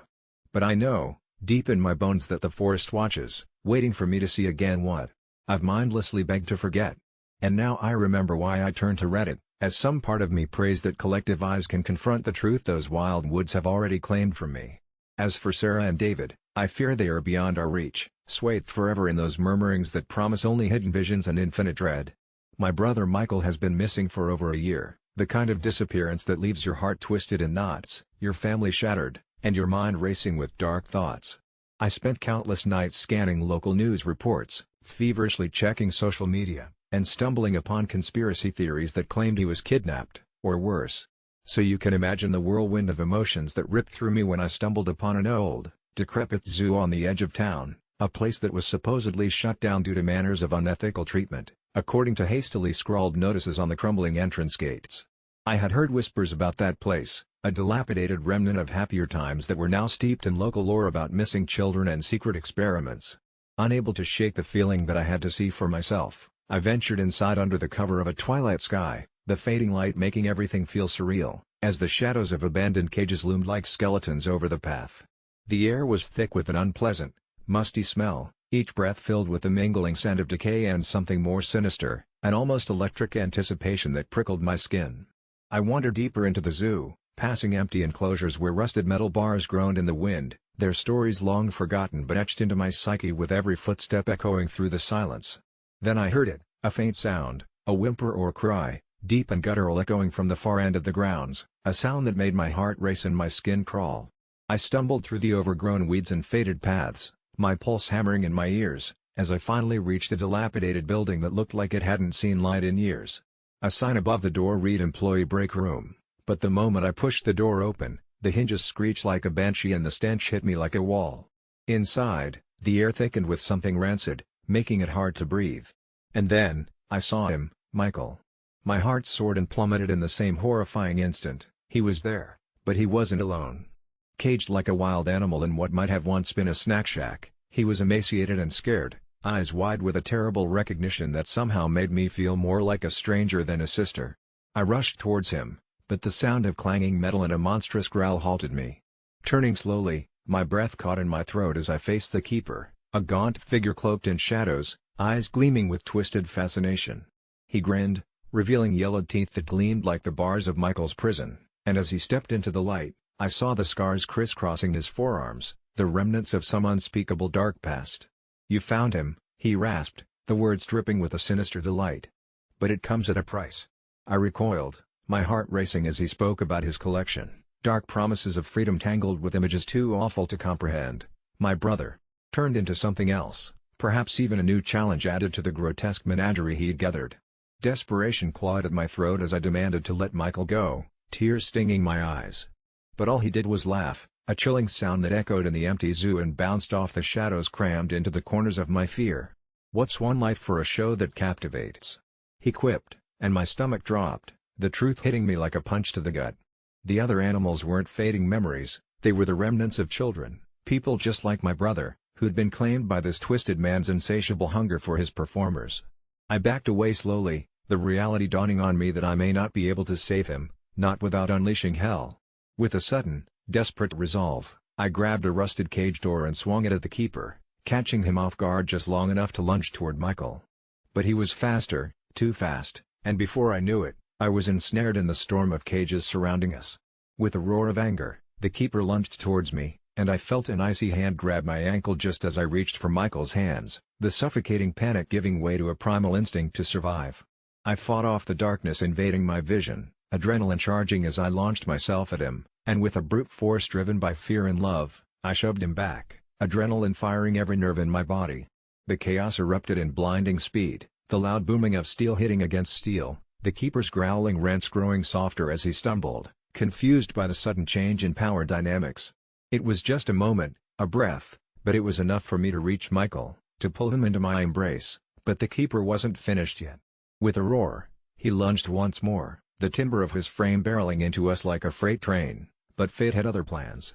The ceiling overhead succumbed to years of neglect, and in a cloud of dust and debris, we found ourselves sprawling on the ground, free at last. But as I turned to grab Michael, he wasn't reaching for me the way I'd hoped. He stood frozen, staring into the yawning darkness that had engulfed the keeper, hope flickering in his eyes replaced by a dreadful understanding. "It's too late for me," he whispered, voice trembling. My heart shattered with each second that passed, and as the echoes of the past rumbled through the broken zoo, I knew I should have saved him instead. The shadows of the cages whispered his name with lingering regret as we both heard sirens in the distance, but even as they neared, I felt an icy chill creep through my core. I wasn't sure if they would be here in time, or if they would even want to save him. With one last look back at the abyss, I urged him to come with me, pulling him towards the exit, heart pounding against the ticking clock of reality, praying against all dire chances that my brother was still the brother I knew, that nothing worse had slithered into his soul. But as we stumbled over the threshold and into the night, I realized the zoo was still very much alive with the echoes of its past, and even now, a new child was making its way toward the entrance without a clue about the horrors that lurked behind the rusted bars. Confession time, my memory is a lot worse than I let anyone know. You might think that's just me covering up for your typical forgetful habits, like leaving keys in the fridge or missing birthdays, but it's way beyond that. It started subtly during my last semester of college. I'd find myself misplacing things or spacing out during conversations. My friends called it senioritis, but it felt different. I would lose entire chunks of time, blanking out only to find myself in places I didn't recognize as if someone hit a skip button on my life. I tried to brush it off. Who wouldn't? Convince yourself there's nothing wrong, just stress or fatigue, but denial only works for so long. My roommate, Kyle, was the first to call me on it. "Bro, you just disappeared for hours yesterday. Where'd you go?" His words jolted me because I had no clue. I laughed it off, saying I needed some air, but I hadn't left my bed all day, or at least, I think I hadn't. I decided to keep a journal to track these gaps, like what the psychologists suggest, right? Maybe I was just recording my descent into madness, little sketches of absence detailing places and faces I didn't remember meeting at times I couldn't account for. But the gaps weren't just in time anymore. I began waking up with scars, shallow, thin like paper cuts tracing patterns on my arms. Once, I awoke with dirt under my nails and a lingering scent of earth clinging to me as if I'd clawed up from a grave. Still, I kept it under wraps. I couldn't lose my job over unfounded fears, and more importantly, I couldn't admit the depth of my fear. Then, last Tuesday, something happened that I can't ignore. I came to an unfamiliar apartment building. I was in front of a door, key in hand, poised to enter as if I lived there, and that's when I heard whispering. Holding my breath, I pressed my ear against the cold door, the wood vibrating with soft murmurs of a conversation too low to understand. That's when I remembered more vividly. I'd been here before, outside this very door many times, though I never recalled stepping inside. I had no idea who or what awaited me on the other side. Panic gripped me, more lifelike than anything else felt in those days, forcing clarity into my fogged-over mind, and I bolted. I've been retracing my steps ever since, the rare few I remember, to recover my past.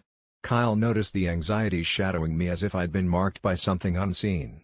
He suggested adopting a pet, a grounding mechanism. The familiarity would help, he said. But something inside me feared what I'd do if I blacked out around a living thing incapable of judgment. What if No, I'd rather not dwell on that possibility. My efforts to understand dragged me to online forums, a futile quest for similar stories lost in narrative threads and strange coincidences.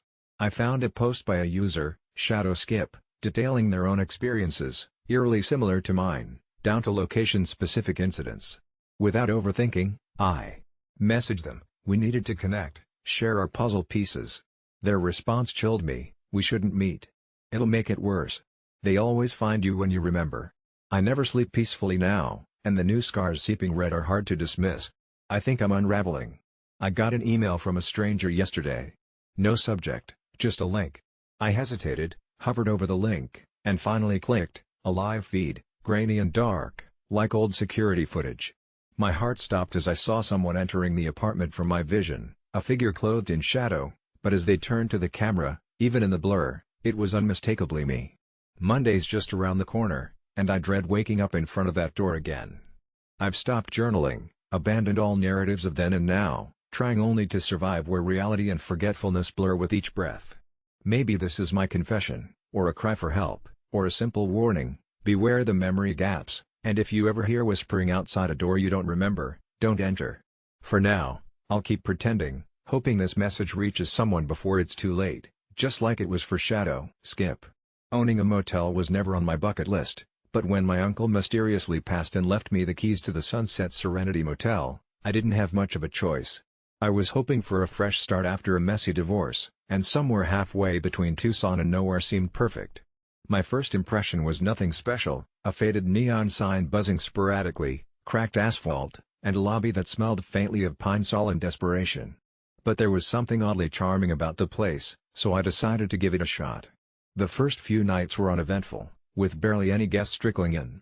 But on the fourth night, something weird happened that still haunts me. It was around 2 a.m. when my phone rang with a reception desk call. I cursed under my breath. I hadn't heard a peep from the damn thing since I arrived. Initially, I considered ignoring it, but something about the urgency of the ringing compelled me to answer. "Room 12, the TV won't turn off, and the screen's all static," rasped a gruff voice on the other end. I tried explaining that the TV remote had its quirks, shaking it usually did the trick, but the caller cut me off. "Just get someone here," before hanging up abruptly. Reluctantly, I dragged myself out of bed, wondering why I thought running a motel was a good idea. Room 12 was at the far end of the corridor, a corner shadowed by overgrown hedges that seemed to breathe in the wind. As I approached, the air felt thick and heavy, as if pressing down on my shoulders. That's when I noticed the TV inside flickering through the curtains, a chaotic dance of black and white, like there was a struggle occurring on the screen. I knocked gently, half hoping no one would answer and this would be a quick fix. No response. I was about to leave when the door creaked open eerily, as if inviting me in. The room was engulfed in the cold glow of the TV, displaying nothing but static. The light cast eerie shadows on the peeling wallpaper, and the stagnant air inside was thick with a musty smell. It looked like no one had been there for a long time. Dust coated the surfaces, and the bedspread was untouched. "Hello?" I called out, feeling a chill drape over me. No response, except for the persistent hiss of the TV. A shiver of dread ran through me as I crossed the room and picked up the remote from the bed. Strangely, the power button refused to work, despite changing the batteries just the day before. Suddenly, the static morphed into images, quick, fragmented glimpses of people's faces, their expressions twisted in anguish, but gone before I could make sense of them. My heart pounded as the channels flipped on their own, a rapid fire of unnervingly clear silent screams and eyes that seemed to lock with mine as they appeared. I finally managed to rip the TV's plug from the wall. Silence swallowed the room, leaving only the echo of my ragged breathing. But there was something off. The air was colder, as if the temperature had dropped 10 degrees in an instant. That's when I noticed it, the mirror on the wall, a slight distortion rippling across its surface, like watching a reflection in water. I stepped closer, and my breath turned to frost on the glass. Within the glass, the reflection of the room revealed not me alone, but a shadowy silhouette hovering behind me. I spun around, but the room was empty. My skin prickled with an ancient instinct to flee, but my feet felt glued to the spot. The hairs on my neck stood rigid, and I swear I could hear faint whispers, like a breeze that carried secrets from another world. They were incoherent at first, but slowly sharpened into discernible words. Help us. Trapped. Before I could process anything, the mirror's surface cracked with an ear-splitting shatter, sending splinters of glass skittering across the floor. I bolted from the room, not stopping until I reached the lobby and slammed the door behind me. Panting heavily, I tried to rationalize what I'd just witnessed, but reason felt like a distant ally in that moment. The rest of the night passed in a haze of adrenaline and fevered dreams, filled with ghosts that reached out from screens towards me. I woke up drenched in sweat, the memory of their cold fingers still seared into my mind. Determined to confront this, I returned to room 12 after sunrise, every creak of the floorboards echoing in the stillness. The cleaning lady, Rosa, an elderly woman with somber eyes who'd been with the motel for years, stood outside with a box of cleaning supplies. "Rosa, did you see anything strange last night?" She froze, diluting a friendly smile into a solemn nod. "This place. It holds memories," she whispered, speaking as though reciting from another's script. "Sometimes, they don't stay in the past." Rosa explained that she'd heard stories, odd occurrences plaguing room 12 for years, ominous enough that the guest ledger always showed it unoccupied despite reservations. She recounted tales of previous owners, each leaving under bizarre circumstances, some claiming to hear voices or see specters in mirrors that mimicked their movements just a beat too late. Driven by misguided bravado and a hint of curiosity, I decided to uncover the motel's history. The local record office yielded rumors of a fire decades ago that claimed lives in room 12, lingering stories of souls unable to rest, trapped in the liminal space between broadcast attire and nightly dreams. It all started to make a sick, twisted sense now, the images, the silhouettes reaching out for salvation or perhaps revenge.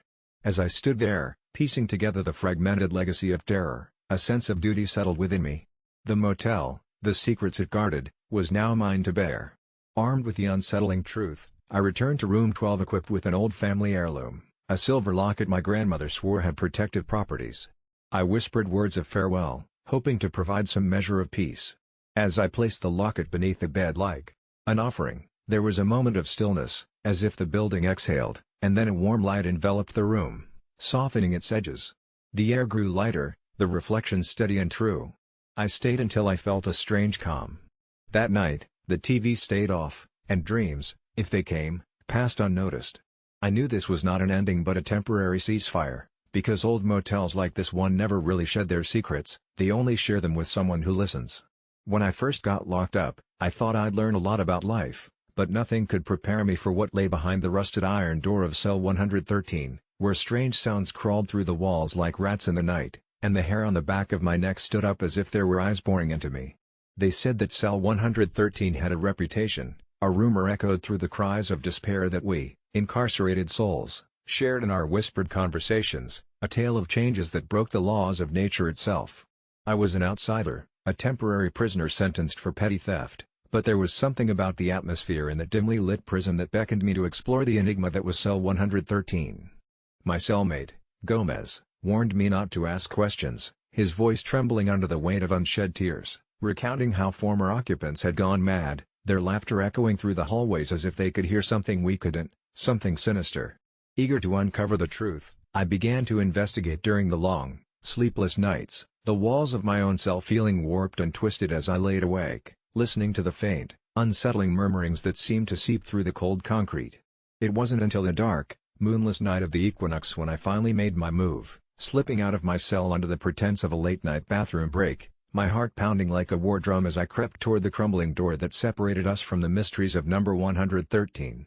I could hardly breathe, each footfall heavy with dread, but curiosity propelled me forward, and when I reached the door leading into the fabled cell, I could hear it, the sound of breathing that wasn't my own, deep and rhythmic like an enormous beast either sleeping or waiting.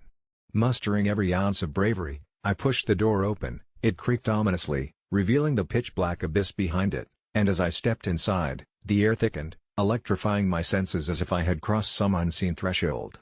My eyes adjusted to the darkness, and I saw it, a faint glimmering light on the wall that pulsated like a heartbeat, swirling with colors that didn't belong in this world, colors that seemed to crawl and groove as though laced with madness. I reached out to touch the wall, feeling a warmth that was both inviting and repulsive, a melting sensation as if the wall was alive, an undescribable urge consuming me, begging me to interact with it. Suddenly, a voice emerged from the shadows, layered with gruff despair, whispering, "You shouldn't have come here." I spun around to find a figure, gaunt and despondent, with eyes that reflected nothing but endless void. It was the last inmate of this cell, a man I later learned was called Eli. He began to recount the hours of his torment, telling me how he had been drawn to that very wall, feeling an irresistible pull that promised knowledge but delivered only madness, night after night, driving him to the brink of insanity as he lost track of time, of reality, of himself. Paralyzed by his tale, I felt my grip on my sanity fraying, but still, I listened as Eli described how the light revealed truths, murky and grotesque, that gnawed at his mind until he couldn't tell where the truth ended and the hallucinations began.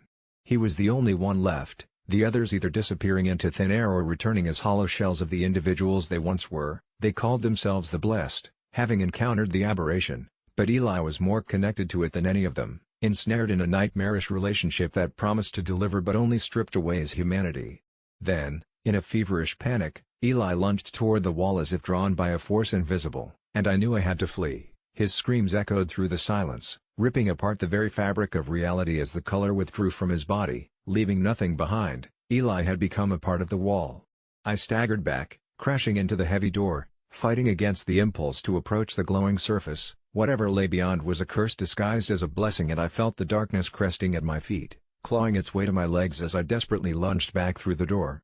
When I returned to my cell, I was trapped in a fog of confusion, unable to shake the grip of the aberration.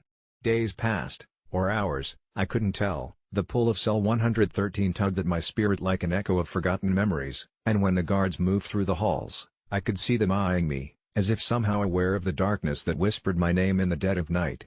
The whispers turned into a scream, smothering the sound of the guards' commands and the clang of prison bars, escalating into a cacophony that filled my mind until reality splintered. Was it madness, or was I finally understanding the secret?